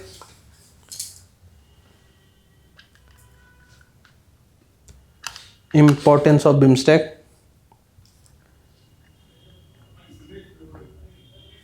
it acts as a bridge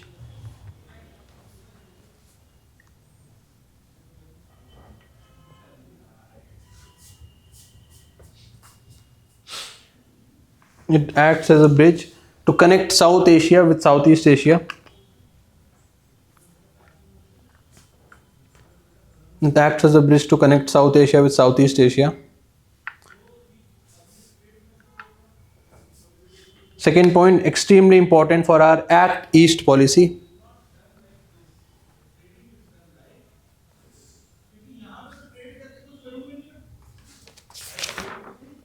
for our Act East policy.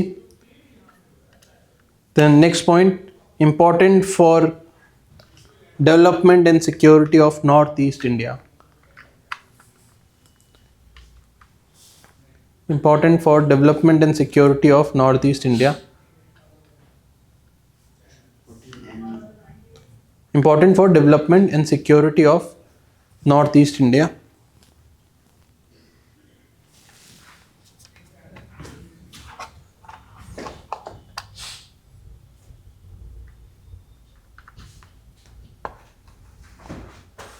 Development and security of Northeast India. Then next point, it helps in cooperating in maritime trade. Helps in cooperating in maritime trade.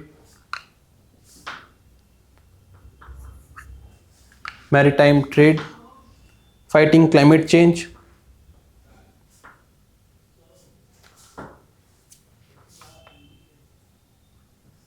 And scientific maritime cooperation.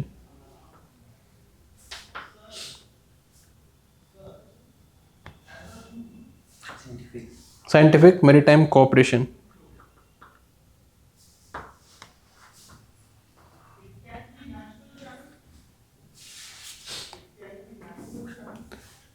SAARC में दिक्कतें बहुत थी, पाकिस्तान एक friction point था, SAARC functional नहीं हो रहा था, तो उस वजह से हम बिम्स्टेक पे आ गए। बिम्स्टेक में ऐसे कोई इंस्टीट्यूशनल नहीं है, इंस्टीट्यूशनल है, हर दूसरे साल the all head of states are meeting, institutional है, मतलब का चार्टर में लिख दिया। इसका भी चार्टर है, मतलब चार्टर है, इसका सेक्रेटेरिएट है, सब कुछ है, तो उसमें लिख दिया प्रॉपर कि हर 2 साल में head of state will be meeting. ये बड़ा इंपॉर्टेंट होता है, अगर आप मिलेंगे 2-2 साल में, then you will ensure cooperation. SAARC वाले शायद 12-13-15 सालों से नहीं मिल रखे हम लोग। सार्क की अभी हुई थी, तो 2018 में हुई थी, फिर 20 में हुई थी, फिर 22 में भी हुई थी ना, अभी नहीं हुई। Then next is achievements. SAARC तो बाद में डिस्कस करेंगे, इसके अभी लिख लेते हैं अचीवमेंट्स। क्या होनी तो चाहिए, होनी तो चाहिए अचीवमेंट्स। सबसे इंपॉर्टेंट तो चार्टर बन गया, institutional charter of BIMSTEC, institutional charter of BIMSTEC.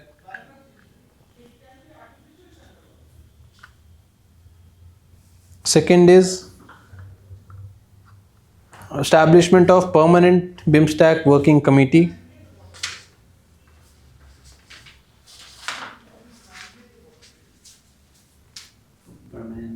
BIMSTEC working committee.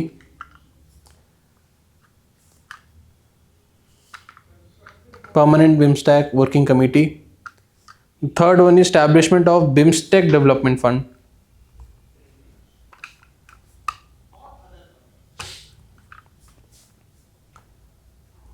Establishment of BIMSTEC development fund. Next point is coastal shipping agreement, coastal shipping agreements, motor vehicle agreement,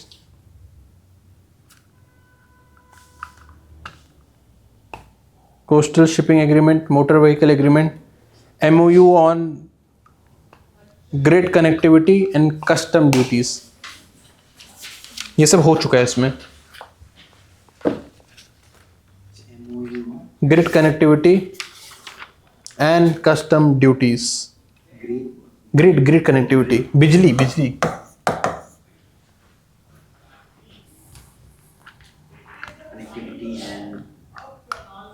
custom duties, grid connectivity and custom duties. अब south east Asia बोल रहे हैं तो बस एक और लिख लेते हैं, सब ये ऐसे चलता तो है नहीं। Mekong Ganga cooperation.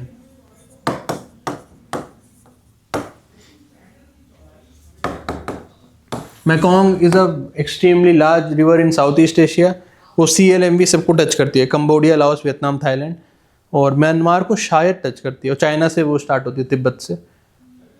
और गंगा इंडिया की है, तो हमने बोला 2 सिविलाइजेशनल रिवर है, तो हम दोनों रिवर्स मतलब एक कल्चरल कनेक्ट दिखाना चाह रहे हैं इंडिया के बीच में, बाकी के ये जो कॉन्टिनेंटल साउथ ईस्ट एशिया है। कॉन्टिनेंटल मतलब ये कंबोडिया, लाओस, वियतनाम, थाईलैंड और म्यांमार, तो इसमें जो है थाईलैंड इज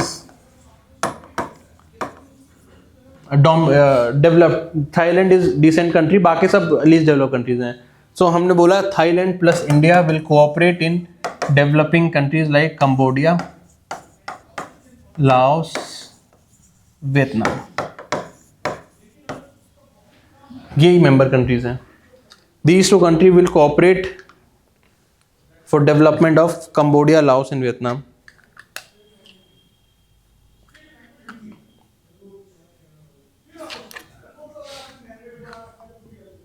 तो चाइना की इन्फ्लुएंस है इन कंट्रीज बहुत ज़्यादा, सब में बहुत ज़्यादा है, सब में लड़ाई भी होती है, कोऑपरेशन भी है.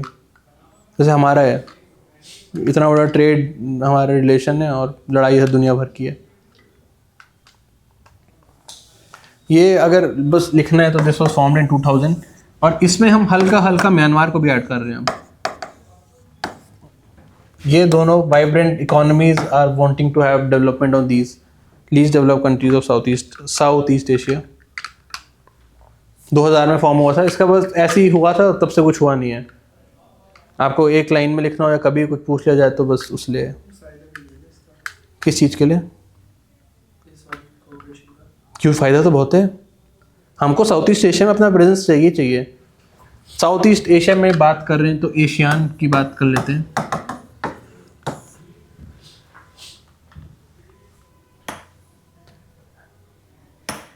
इसकी full form association for south east Asian, बस इतनी है, साउथ ईस्ट एशियन नेशन. देख लेना जो इसका फुल फॉर्म हुआ.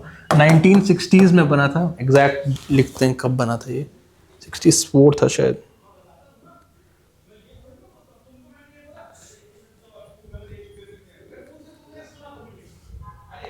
'67. और इसका जो हेडक्वार्टर्स है जकार्ता में है, इंडोनेशिया. Jakarta, Indonesia. और इसके जो मेंबर कंट्रीज हैं याद होने चाहिए. 10 मेंबर कंट्रीज आर देयर. यहाँ से शुरू करते हैं. Myanmar, Thailand, Cambodia, Vietnam, Laos. कितने हो गए? 1 2 3 4 5. इंडोनेशिया, मलेशिया, सिंगापुर, ब्रूनी और फ्रांस. ये 10 मेंबर कंट्रीज हैं.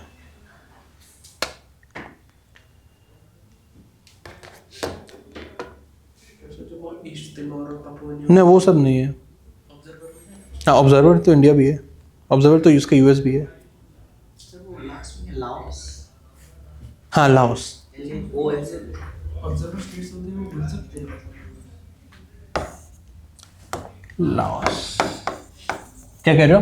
जो ऑब्जर्वर स्टेट्स होते हैं वो आगे चल के मेंबर्स बन सकते हैं. हाँ, एससीओ का जो एक्सटेंशन हुआ है, ब्रिक्स का जो एक्सटेंशन हुआ है, ऐसे हुआ है. पहले ऑब्जर्वर ही थे. मतलब हाँ, मतलब ऑब्जर्वर बनना ही पड़ता है पहले. तो उसका मतलब इनकी मीटिंग्स वगैरह में जाते हैं. किसके? एशियन के साथ? ऑब्जर्वर होते हैं. हाँ हाँ, बुलाते हैं, बुलाया जाता है. G7 में जैसे हम ऑब्जर्वर भी नहीं है, कुछ भी नहीं है, फिर भी हम जाते हैं. हम खुद ही फ़ोन करके बोलते हैं हमें बुला लो. हम पिछले बहुत सालों से जा रहे हैं शायद. अब तो लगातार जाते हैं हम G7 में. हम बोलते हैं हमें बुला लो, तो फिर वो इन्विटेशन देते हैं. अब तो लगातार जा रहे हैं हम G7 में. सो ये एशियान है. And ASEAN is very very important for us. जो साउथ ईस्ट एशिया है, ये कॉन्टिनेंटल वाले एक तरफ लिखे हैं, ये सब समुद्री टापू हैं. It's extremely extremely important for us. जो जैसे हमने पहले डिस्कस किया था, एक तो पूरा जियोपॉलिटिकल शिफ्ट आ चुका है. अब these are the prominent future developing economies. पूरा ट्रेड भी यहीं से होकर जाएगा. सारा sea lanes of communication, everything is in Indo Pacific में. और this is the heart of Indo Pacific. This is the centre of Indo Pacific. और यहाँ पे maritime resources, crude oil, mineral resources, fisheries, ये वो everything is very very strongly present. And उसके बाद जिनका प्रेजेंस यहाँ पे अच्छा होगा, naturally they will have very strong presence in South east Asia. और next is extremely important to check Chinese presence. China Indo Pacific में बहुत बुरी तरह, बहुत aggressively hits posturing himself. For that, ASEAN is extremely important for us. And another is कि obviously we want to have trade connectivity. We want to improve our export potential across the world. अभी majorly the export partner that we are having is most of our export is going into Europe. मतलब पड़ोस में नहीं भेजते हम. We are sending all our exports to Europe. तो वो एक बड़ा चैलेंज है हमारे लिए. तो we want to increase our trade connectivity with these countries. तो ASEAN is very very important for us.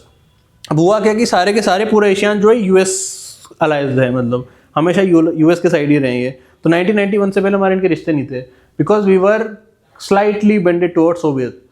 तो अचानक से दुनिया टूटी, सब टूटा, यूनिपोलर हो गया. फिर हमको अपना इकोनॉमी भी एक्सपैंड करनी थी. 1991 में हमने अपना एलपीजी भी कर लिया. तो रातों रात we improve our relation with. उससे पहले हमारे रिश्ते नहीं थे इनके साथ. तो 1991 में हमने लुक ईस्ट पॉलिसी बनाई. 1967 की है तो, बिकॉज उससे पहले cold war ended. India initiated LPG reforms.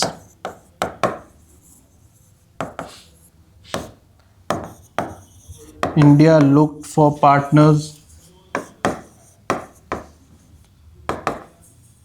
Post USSR breakdown. इन कारणों से हमने जो है रातों रात we improved our relation with this thing. 60s 70s में था वो, तो बहुत चला था 60s से 70s तक.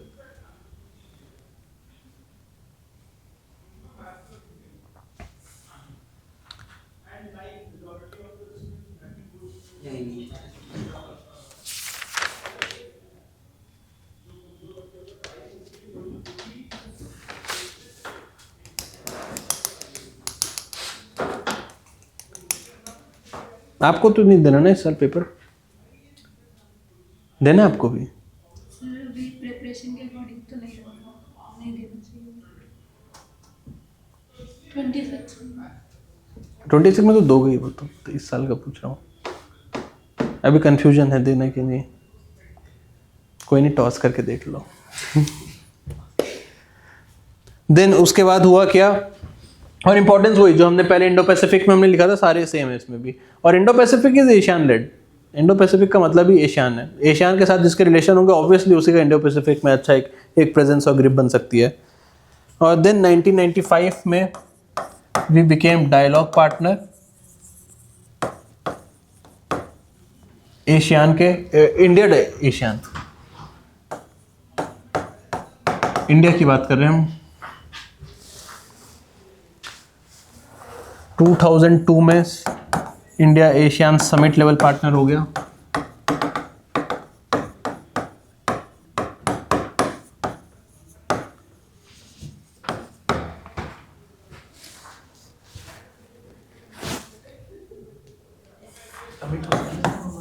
हर साल होता है इंडिया एशियन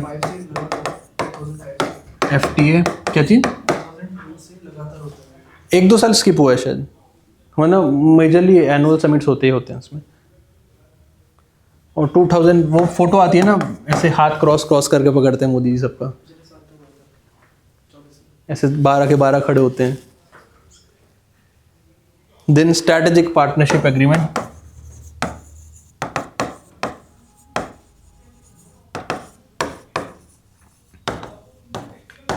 और आपको अगर लिखना है तो हाँ, तो वो बोला ना, वो जो RCEP था वो FTA पार्टनर्स में. तो हम FTA हमारे नहीं, एशियन के FTA पार्टनर हैं. ऐसे क्लियरली लिखा नहीं क्या?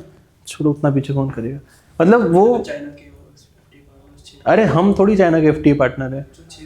नहीं, एशियन प्लस उसके 6 FTA पार्टनर, वो था वो. सो ये हमारा पूरा रिलेशन का वो ट्रेजेक्ट्री है with Asian.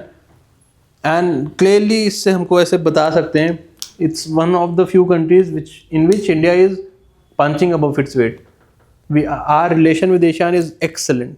We have we have मतलब turned every single stone to ensure कि our presence, our diplomatic relation, our influence in ASEAN is good. That's why we are saying कि इंडो पैसिफिक में हम एक regional leader बन सकते हैं. ASEAN के साथ हमारे रिश्ते बहुत बहुत ज़बरदस्त हैं. और एक से हमारा जो पड़ोसी पाकिस्तान था वो भी 1995 में डायलॉग पार्टनर था. 2025 में वो अभी तक डायलॉग पार्टनर ही है. चाइना के तो सबसे ज़्यादा खराबी होते हैं, तो नेचुरली ऐसी हरकतें करेगा तो कौन ही रिश्ते रखेगा. सब कर रहे हैं हम, हर चीज़ जितना आप सोच सकते हैं हम, न्यूक्लियर डिफेंस ये वो everything we are ensuring with ASEAN. और नेचुरली बिकॉज इंडो पैसिफिक में ASEAN is very very important for us. अभी भी है ही. हाँ मतलब साउथ चाइना सी को तो वो अपना ही समझता है, इंडिया टेरिटरी समझता है वो तो अपनी, हमें अभी भी समझता है वो. लाओस वियतनाम वो अपने ही समझता है वो. So we are engaging with ASEAN like anything. मतलब एशियान के साथ तो इज अ सक्सेस स्टोरी है बिल्कुल. कुछ लिखने क्या इसके 2 पंक्तियां इसमें वो लिख लो. ईस्ट एशिया समिट अलग से होता है सेफ रहने के लिए, अगर कभी कुछ पूछा तो. इसमें सिक्योरिटी तो नहीं बोलना चाहिए इसको. ट्रेड नहीं है ये.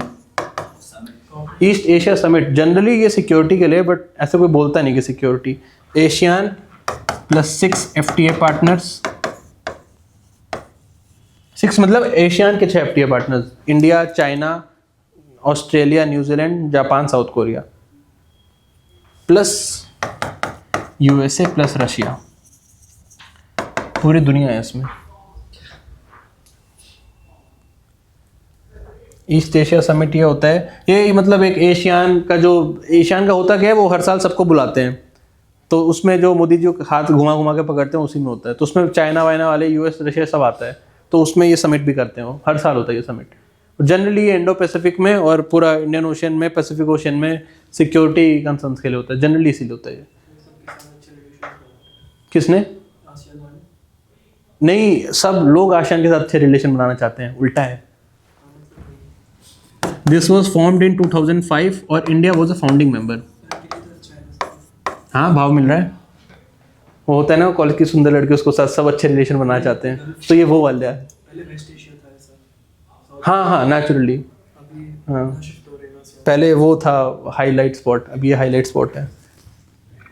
India was founding member.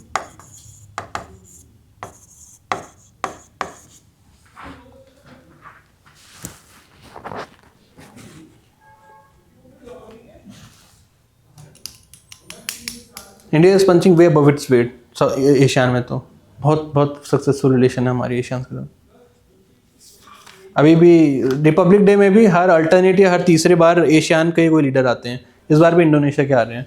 एक बार तो 3-4 एक साथ बुला लिए थे. द नेक्स्ट इज बहुत सारी ऑर्गेनाइजेशन ही कर ली हमने. चाइना शुरू करते हैं. Our love of life China.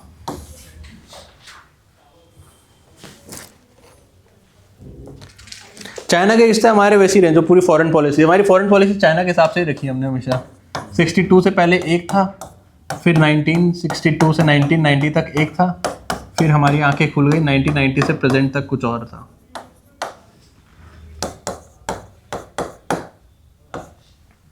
पूरी हमारी फॉरेन पॉलिसी चाइना के हिसाब से हमने बनाई है. हमने पड़ोसियों को भी, साथ को भी, बिम्स्टेक को भी चाइना के लेंस से देखते हैं.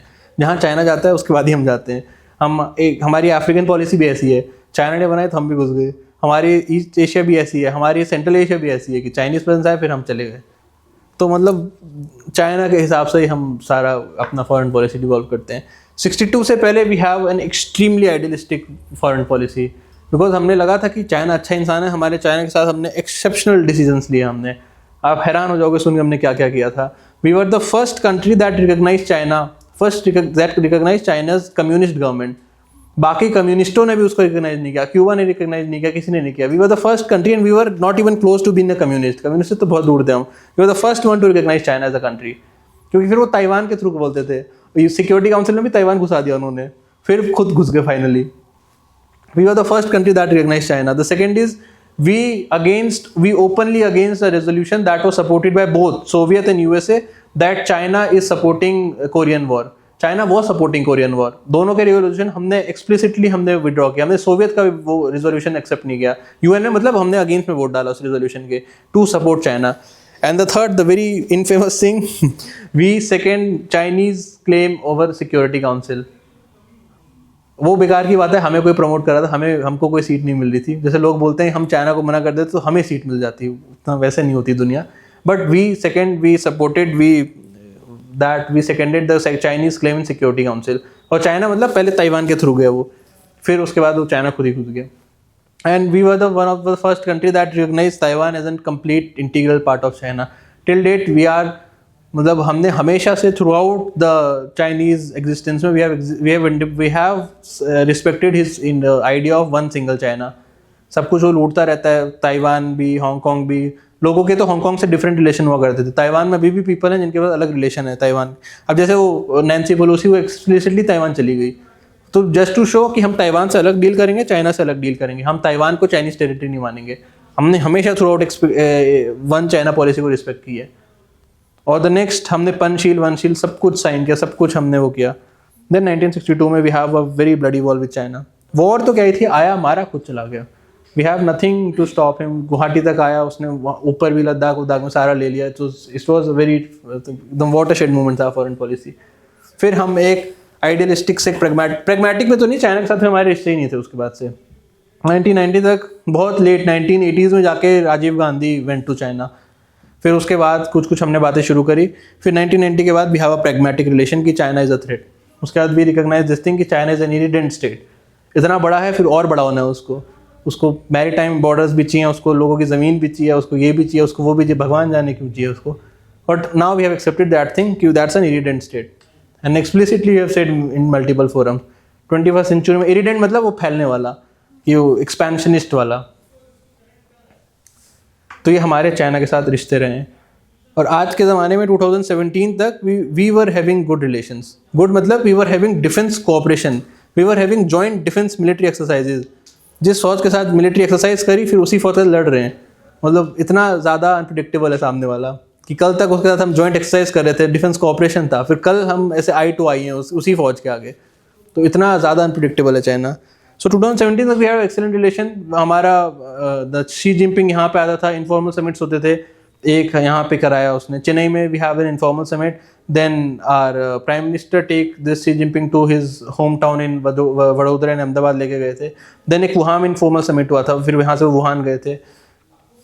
एक बीजिंग में मल्टीपल 2 या 3 समिट हुए थे 2018 तक. फिर डोकलाम क्राइसिस हो गया. फिर उसके बाद उसने अपने सारे रंग दिखाने शुरू किए. उसने 11 या 12 बार सिक्योरिटी काउंसिल में ही अपोज इंडियाज मल्टीपल रेजोल्यूशन कि ये जैश मोहम्मद के इनको इंटरनेशनल टेररिस्ट बनाना है, हाफिज सईद का, इसका उसका 12 या 13 लाइन से उसने रेजोल्यूशंस रोके. फिर ही एक्सप्लिसिटली पुश्ड कि Indian membership should not be extended to critical international organisation. जैसे हमने वो डिस्कस किया था MTCR, मिसाइल टेक्नोलॉजी वाला. We got our membership in MTCR in 2017 just purely because Chinese ने ब्लॉक कर रखी थी. NSG में मेंबरशिप नहीं मिलेगी प्राइमरीली बिकॉज चाइनीज हमेशा ब्लॉक करेंगे. सिक्योरिटी काउंसिल में China will always block our membership, our permanent seat claim.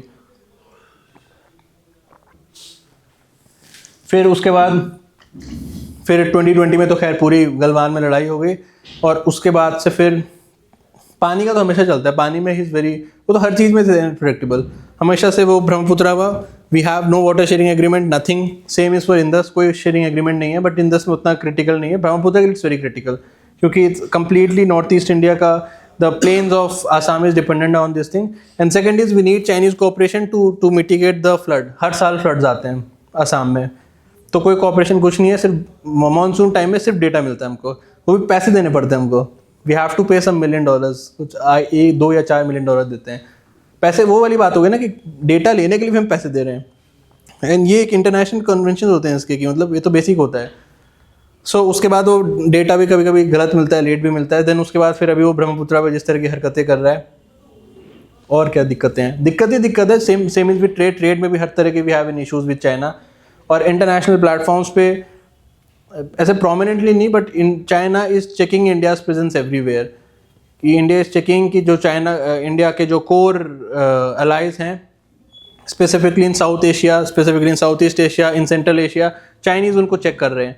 अब उसको एससीओ में चेक करना था तो उसने ईरान को भी घुसा दिया, and eventually further he will ensure कि चाहे ईरान और इंडिया के रिलेशन खराब हो। और इंडो पैसिफिक कैसे भूल गए? Indo Pacific is a natural backyard of India. उसमें इंडियन ओशन में बिल्कुल मालदीव्स तक, श्रीलंका तक, वहाँ तक वो मिलिट्री बेस बनाने में लगा है, वो पूरा BRI से सब कुछ कैप्चर करने में लगा है। इंडो पैसिफिक में वो पूरा एक पूरा मतलब कहते हैं इंडो पैसिफिक ही चेंज कर रहा है वो। That is not acceptable to us. And second, BRI के नाम पे वो दुनिया खरीदने में तुला हुआ है, and BRI is passing through Indian territory that is illegally occupied by Pakistan. वो बिल्कुल बलूचिस्तान से होता हुआ जा रहा है। तो BRI तो वैसे भी हम बिल्कुल नहीं मानते, because it's challenging India sovereignty. And second thing, Indian ocean में वो जो कर रहा है, पूरा BRI से जो कर रहा है, बहुत बीमारियां हैं उसकी। दैट्स अ ग्लिम्स ऑफ क्या क्या बीमारियां उसकी। और ट्रेड में बड़ी ज़बरदस्त बीमारियां हैं उसकी। वो चाइनीज़ मार्केट का एक्सेस मिलता ही नहीं है।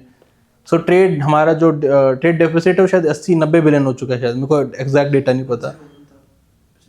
100 बिलियन हो गया था क्या? मतलब ट्रेड डेफिसिट बहुत बहुत ज़्यादा है, हमको कोई एक्सेस नहीं मिलता चाइनीज़ मार्केट का।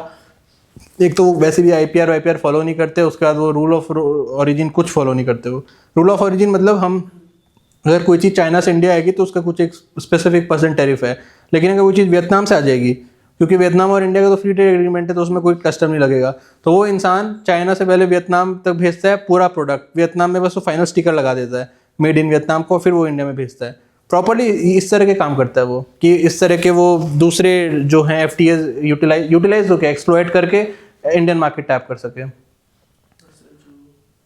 इंपोर्ट्स नहीं लेता ना ज़्यादा। हाँ, मार्केट बंद है, चाइनीज़ मार्केट का एक्सेस नहीं मिलता। क्यों? मतलब वो खुद का मैन्युफैक्चर करके खुद ही बेचता है अपने में। मतलब हमारे जब हम बेचते हैं तो उसको क्यों नहीं देता वो? लेता है, कस्टम ड्यूटी बढ़ा देगा, सिंपल सा होता है, बहुत ज़्यादा कस्टम ड्यूटी बढ़ा दो। बढ़ा सकते हैं उसकी। हम नहीं बढ़ाते उतना, काफ़ी चीज़ें हमें चाहिए भी ना। हम मतलब डिपेंडेंट हैं, सिंपल सी बात है, हम डिपेंडेंट हैं, इसलिए हम ओपनली बोलते हैं वी वांट टू डाइवर्सिफाई। हम तो China+1 बोलते हैं, अब तो पूरी दुनिया को हम बुलाते हैं China+1। मतलब चाइना रखिए, चाइना के साथ कोई एक और रखिए आप, जो यहाँ पे अपनी मैन्युफैक्चरिंग यूनिट खोलें, जिनके साथ आप एक ट्रेड रिलेशन बनाओ। हम तो ओपनली बोलते हैं हम China+1 रखेंगे अब से। वियतनाम जाते हैं मोस्टली लोग। इंडिया तो इंडिया या वियतनाम China+1 पॉलिसी में शिफ्ट करते हैं जो चाइना से। नहीं, बांग्लादेश भी जाते हैं, इंडिया तो कोई नहीं आ रहा। बांग्लादेश, वियतनाम, इन तरह के देशों में जाते हैं। हाँ, तो लिखते हैं इंडिया चाइना के रिश्ते।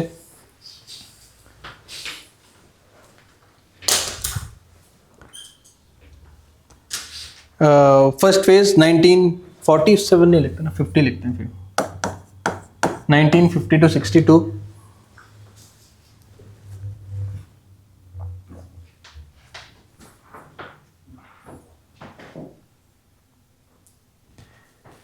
एंगेला हेम्बोन, ये आपका असली नाम है क्या?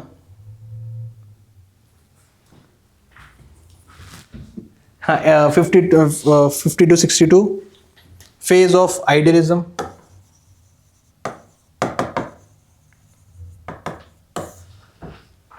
Phase of idealism.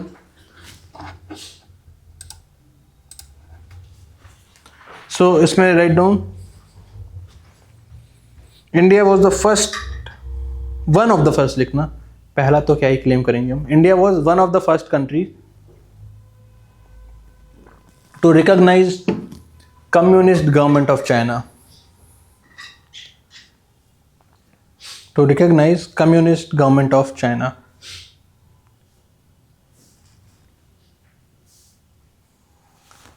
To recognize communist government of China.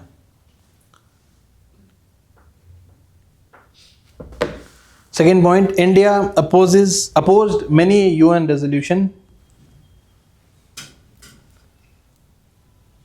India opposed many UN resolution that brand China as aggressor in Korean revolt.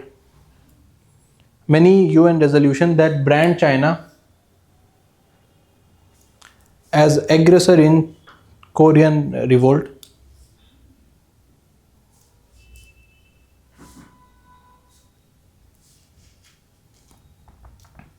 In Korean revolt. Third point, India supported Chinese PRC's claim. PRC's उनकी public Republic of China करके है। India supported Chinese PRC claim as UNSC permanent member.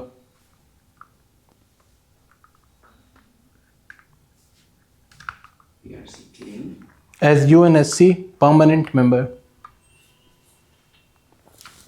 Next point, despite of unsettled borders, despite of unsettled borders, India generously signed Panchsheel Agreement. India generously signed Panchsheel Agreement. ये spelling है पंचशील, ये पहले लिख रखा है पंचशील क्या है, वही मतलब तुम इंटरफेरेंस नहीं होगा, ये नहीं होगा. India generously signed Panchsheel agreement to improve relations with China.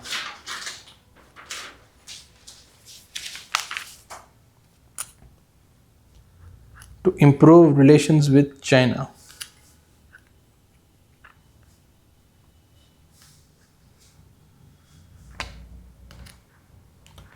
Then 19 बस एक लाइन में लिखना है. 1962 Indo-China War was a watershed moment for Indian foreign policy. 1962 Indo-China War was a watershed moment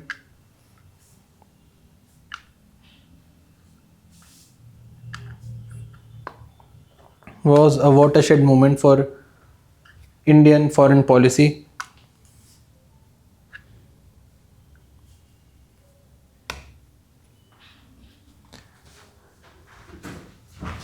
That 1962 to 1990, this was phase of distance.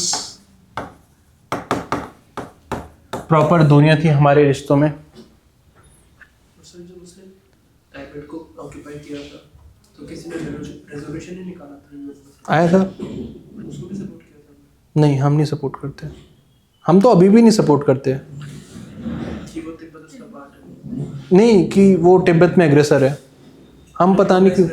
हाँ हमने अभी भी recognise कर रखा है, हम आज तक वन चाइना पॉलिसी को सपोर्ट. हम उइगर वालों के लिए भी कुछ नहीं बोलते. तो सर हमारे बॉर्डर्स तिब्बत के साथ चलते थे, हाँ मतलब लासा ट्रीटी थी, बहुत सारी ट्रीटीज थी. हाँ तो वो नहीं मानता चाइना. हम ही नहीं मानते, वो क्यों माने. हमने वन चाइना पॉलिसी एक्सेप्ट कर ली. हम मानते हैं बस एक चाइना है. कब करी? स्टार्टिंग में ही, इससे 50s में ही कर ली. अभी तक रिस्पेक्ट करते हैं वन चाइना पॉलिसी. तो मतलब कुछ एग्रीमेंट हुआ था या फिर सिर्फ अंडरस्टैंडिंग? वो तो अंडरस्टैंडिंग होती है ना, उसमें एग्रीमेंट क्या होगा.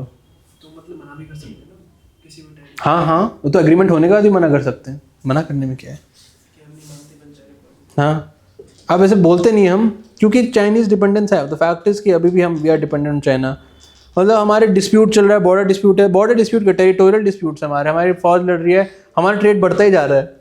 2020 से हमारा ट्रेड 20-30% बढ़ चुका है. 70 बिलियन से 130 बिलियन डॉलर हो गया. उनका ही ट्रेड बढ़ रहा है. अब वही मतलब हम इम्पोर्ट ही करे जा रहे हैं उनसे, डिपेंडेंस और बढ़ता जा रहा है हमारा. तो डिपेंडेंस है इसलिए हम ओपनली चैलेंज नहीं कर पाते. पूरे वर्ल्ड का ही डिपेंडेंस होगा. हाँ मतलब बोल सकते हो. बाकी लोग जैसे ओपनली चैलेंज कर सकते हैं. यूएस तो पूरा चिप एक्ट निकालता है, सेमीकंडक्टर एक्ट निकालता है, तो क्लियरली बोलता है कि कोई भी अमेरिकन कंपनी वहाँ पे चिप ना भेजेगी, ना लेगी, ना टेक्नोलॉजी शेयरिंग होगी, कुछ होगी. अभी सर उनका recently trade surplus $1 trillion touch कर गया. हाँ चाइना चाइना सरप्लस थोड़ी 1 ट्रिलियन होगा. एक्सपोर्ट का सरप्लस नहीं इतना नहीं होगा. 1 ट्रिलियन हो गया इस साल का. तो टोटल एक्सपोर्ट कितना हो रहा है फिर. 3 ट्रिलियन. नहीं इतना नहीं होगा. तो फिर उसके बाद और जैसे हमको जैसे हमने एफडीआई रिस्ट्रिक्शन लगा लिया. अब हमने बोला कि चाइना के साथ जो भी एफडीआई आएगी वो इंडियन गवर्नमेंट से साइन होके ही जाएगी. मतलब ऐसे फ्री एफडीआई, मतलब अनरेगुलेटेड एफडीआई नहीं जाएगी. तो हमने एक्सप्लिसिटली नहीं, हमने बोला जो भी इंडियन बॉर्डर्स हैं जिनके साथ भी, उन सारी कंट्रीज से एफडीआई हमेशा रेगुलेटेड रूट से जाएगी. मतलब उतना भी हम क्लियरली नहीं बोल सकते, तो हमको इनडायरेक्टली बोलना पड़ता है. तो this is the kind of dependence that we have on China. तो आप ऐसे ओपन रेगुलेशन वो नहीं आता एफडीआई, सिर्फ रेगुलेटेड मतलब जो मिनिस्ट्री ऑफ फाइनेंस है उसमें डीपीआईआईटी होता है, उससे अप्रूव होगा, उसके बाद ही चाइनीज एफडीआई इंडिया में आएगी. सब पेटीएम वेटीएम जितने ये है फिनटेक है, सब में चाइनीज इन्वेस्टमेंट है. आधे यूनिकॉर्न में भी चाइनीज इन्वेस्टमेंट है. यहाँ के आधे हेज फंड चाइना चलाता है. China is running everything. कल को पता चलेगा एसबीआई में भी चाइनीज इन्वेस्टमेंट हो रखी है. हाँ देन इसी में लिखना 62 वाले फेज में कुछ लिखा गया इसमें, बस वही दूरियां थी, तो एक लाइन में लिख लेना. China readjusted its foreign policy. China readjusted its foreign policy readjusted its foreign policy vis-a-vis South Asia. Indian policy vis-a-vis India. China readjusted foreign policy vis-a-vis South Asia and established Pakistan as a proxy. Established Pakistan as a proxy to contain India. Pakistan as a proxy to contain India. Same वो बाकी दुनिया में ऐसे ही करता है. वो Japan South Korea को उसने नॉर्थ कोरिया पाल रखा है, उनको कंटेन करने के लिए. यूएस को कंटेन करने के लिए वो ईरान में घुस रहा है कि कल को उसके जो कोर एलाइज हैं सऊदी, यूएई और इसराइल, यूएस का जो प्रेजेंस है वेस्ट एशिया में कंट्रोल करने के लिए, कल को वो ईरान को पैसा देगा, then Iran will be fighting with these thing.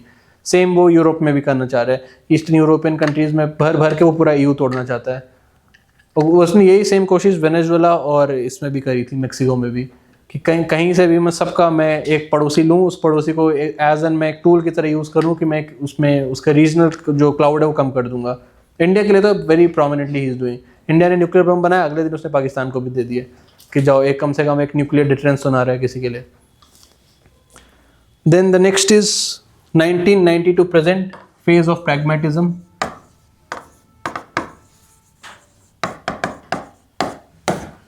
Pragmatic मतलब प्रैक्टिकल होना.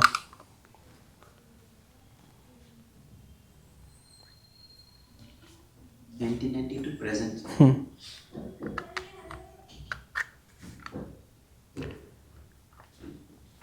India recognized China as an expansionist irredent state. Irredent.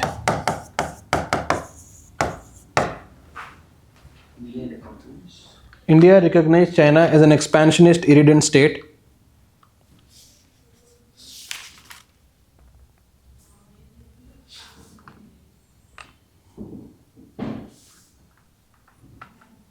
And tried to have a controlled economic relations.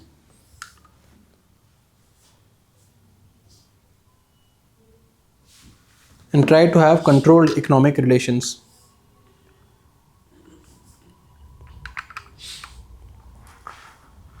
And then बस एक लाइन में लिख लेना, 2005 में India China sign strategic partnership agreement. Strategic partner है हम एक दूसरे के. India China sign strategic partnership agreement.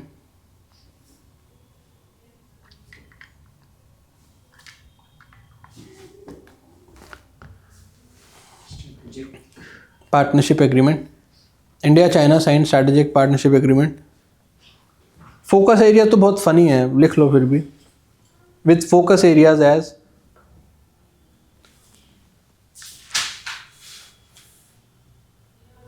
ensuring rule-based world order.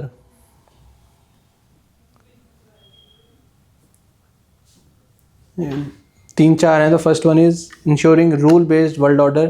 Strategic partner है चाहे. हाँ हाँ, मतलब अब तो क्या ही पार्टनर है, बट साइन एग्रीमेंट है हमारा.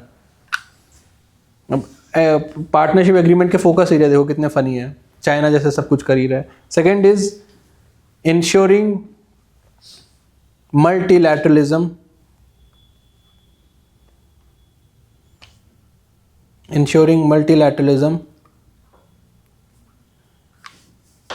Then third is strengthening global institutions.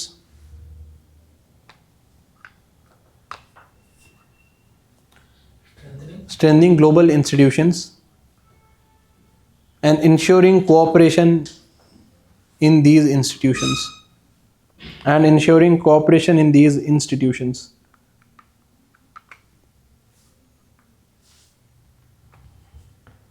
And ensuring cooperation in these institutions. Exactly उल्टा हो रहा है इस तीनों पॉइंट्स का. Then present में नहीं उससे पहले वो लिख लो. Till 2017 and summits, informal summits.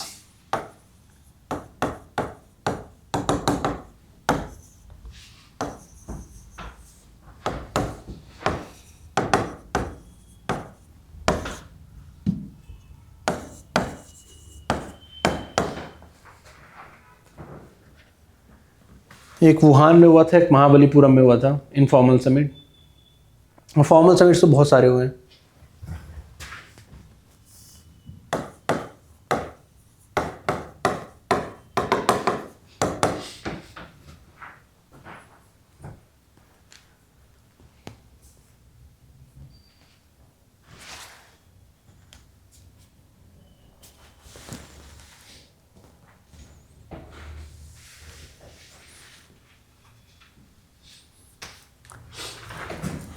Then 2018 से प्रेजेंट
प्रॉक्सी के बाद क्या है? प्रॉक्सी तो check checking to check India.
पूरा निबंध लिख सकते हैं, ये थोड़े बहुत इश्यूज हैं, few issues that you are having with China, थोड़े से ही हैं।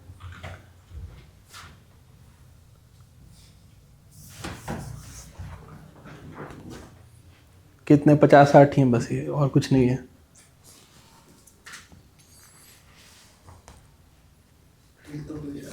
हाँ, ट्रेड तो हो ही रहा है। वो तो बोलता है कि रिलेशन अलग होने चाहिए, टेरिटोरियल डिस्प्यूट अलग होने चाहिए, जैसे मतलब अलग ही मेंटालिटी है।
Construction in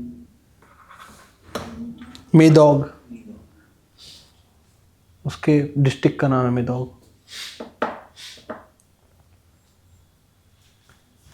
ये थोड़ी बहुत जो हमारे फ्रिक्शन पॉइंट्स हैं चाइना के साथ। जो वो मेदोग में डैम बना रहा है, अभी तो बनाया नहीं, अभी तो उसने सैंक्शन ही किया है बस।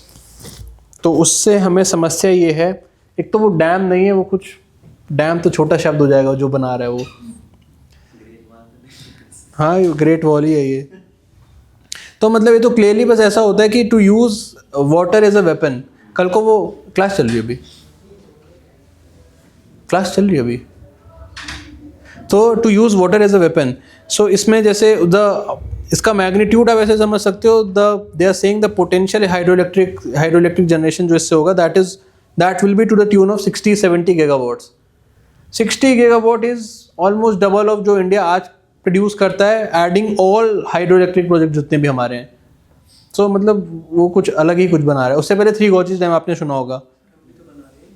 हाँ, वो बस चेक करने के लिए कि अगर कल को उसने पानी खोल दिया रातों रात सारा, तो फिर हम कम से कम वाटर कंटेन कर पाएँ, या पानी रोक दिया तो हमारे पास एक रिजर्व वाटर रहे। नहीं, उतना बनेगा नहीं, वो सैंक्शन नहीं हो पाएगा। मतलब अभी प्रपोज किया सियांग में इतना बनाएंगे, तो उतना प्रपोज नहीं हो पाएगा। इंडिया का सेकंड लार्जेस्ट। हाँ, वही प्रपोज करेंगे, उतना बड़ा बनेगा, उतना नहीं बनेगा। तो एक तो उससे होगा क्या कि एक लोअर राइपेरियन स्टेट को उसने बिल्कुल लिया ही नहीं।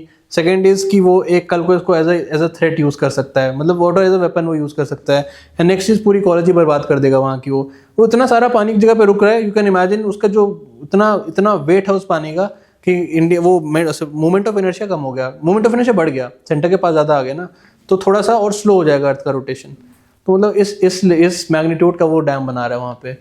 तो आज कल को वहाँ भूकंप आ गया, कुछ आ गया, वो डैम टूट गया, तो वो तो एक बॉम्ब है, वो तो वाटर बॉम्ब से ज़्यादा कुछ नहीं है। हाँ हाँ, एकदम बॉर्डर पे बना रहा है। अरे बिल्कुल बॉर्डर पे है वो, अरुणाचल बॉर्डर पे है ना। पानी टूटेगा तो पानी नीचे आएगा ना सारा, हम बह जाएंगे, अरुणाचल और आसाम बह जाएगा। तो मतलब उसका सारा ब्रंट भी हमें झेलना पड़ेगा। And the next very important thing is कि उससे सिल्ट रुक जाता है। जो एकदम फाइन पार्टिकल्स होते हैं तो उसका वहीं पे सारा सिल्ट रुक जाएगा। तो वो अगर रुक जाएगा तो फिर 20 साल 30 साल 40 साल बाद आसाम की जो फर्टिलिटी है वो खराब होने लगेगी, क्योंकि हर साल में वो रिन्यू होता है ना। जब भी फ्लड्स आते हैं तो नए फ्लड प्लेन बनते हैं। फ्लड तो अभी भी आएगा, फ्लड प्लेन बनेंगे, बट उसमें सिल्ट डिपोजिशन नहीं होगा, तो उससे हमारी फर्टिलिटी खराब हो जाएगी। और हमको बिना परमिशन के आप ऐसे डैम तो क्या ही है, वो तो इतना बड़ा तुम महासागर नहीं बना सकते कि कल को फिर इसमें क्लाइमेट चेंज होगा, कुछ होगा तो आपके कोई अरेंजमेंट नहीं है, ज़्यादा पानी बहेगा, सारा नीचे भेज दोगे, उनका कोई नुकसान नहीं है, नुकसान सारा हमारा होगा। और वही water as a weapon they are using this thing. ये तो कल को फिर पूरा वेपन बनेगा उसका, और इकोलॉजी बर्बाद होगी पूरी वहाँ की इकोलॉजी। इतना सारा पानी जमा करोगे तो सारा इतना सबमर्जेंस, इस लेवल का सबमर्जेंस होगा वहाँ पे, और इतने हिली एरिया में पता नहीं बनाएगा कैसे तो वो इतना बड़ा। 3 गॉर्जेस डैम आपने सुना होगा। 3 गॉर्जेस डैम कौन सी रिवर पर है ये? यांगटे बोलते हैं उसको, यांग से यांगटे रिवर, सो शायद लार्जेस्ट है वो एशिया की। तो उस पे उसने थ्री गॉर्जेस डैम बनाया है, तो that is the largest right now, वो भी चाइना में है। और यांगटे रिवर भी बहुत एक बोना सा हो जाएगा जब ये बन जाएगा, तो वो सेकंड हाईएस्ट लार्जेस्ट डैम हो जाएगा, ये लार्जेस्ट डैम होगा। उसका भी शायद 20 या 30 गीगावाट प्रोडक्शन है उसका शायद। हाँ, तो मतलब ये उसका डबल है। $130 बिलियन कुछ बोल रहा है शायद, इतना पैसा लगा रहा है वो, $130 बिलियन। बाकी ये कल लिखते हैं। हमारे पास टाइम नहीं है। नहीं नहीं, मतलब हाँ नेबरहुड में। अभी तो रशिया और वो बच्चे हैं यूएसए।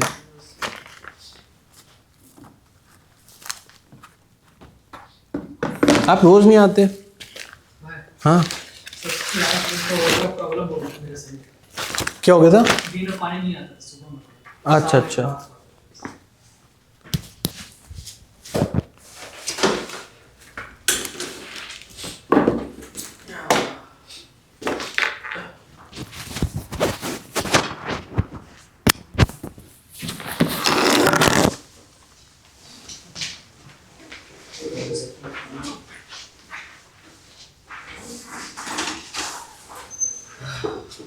क्लास है ना।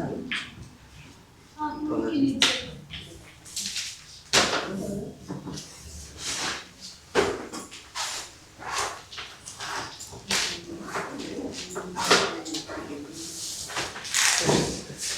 नीचे कौन वो जहाँ खुद चल रहे हाँ, जब तक है। अच्छा चल रहे हो बस वहाँ पे बोर्ड भी है। टेक्नोलॉजी है ना।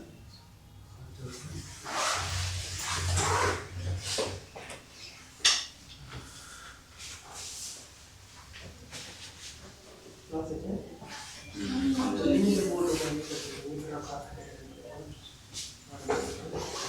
दवाइयाँ जो होती हैं। चल तुम कौन से बात अच्छी से नेक्स्ट क्लास होगी नीचे क्लासरूम वाले में होगी फर्स्ट फ्लोर पर। मैं अभी बता देता हूँ। ठीक है फिर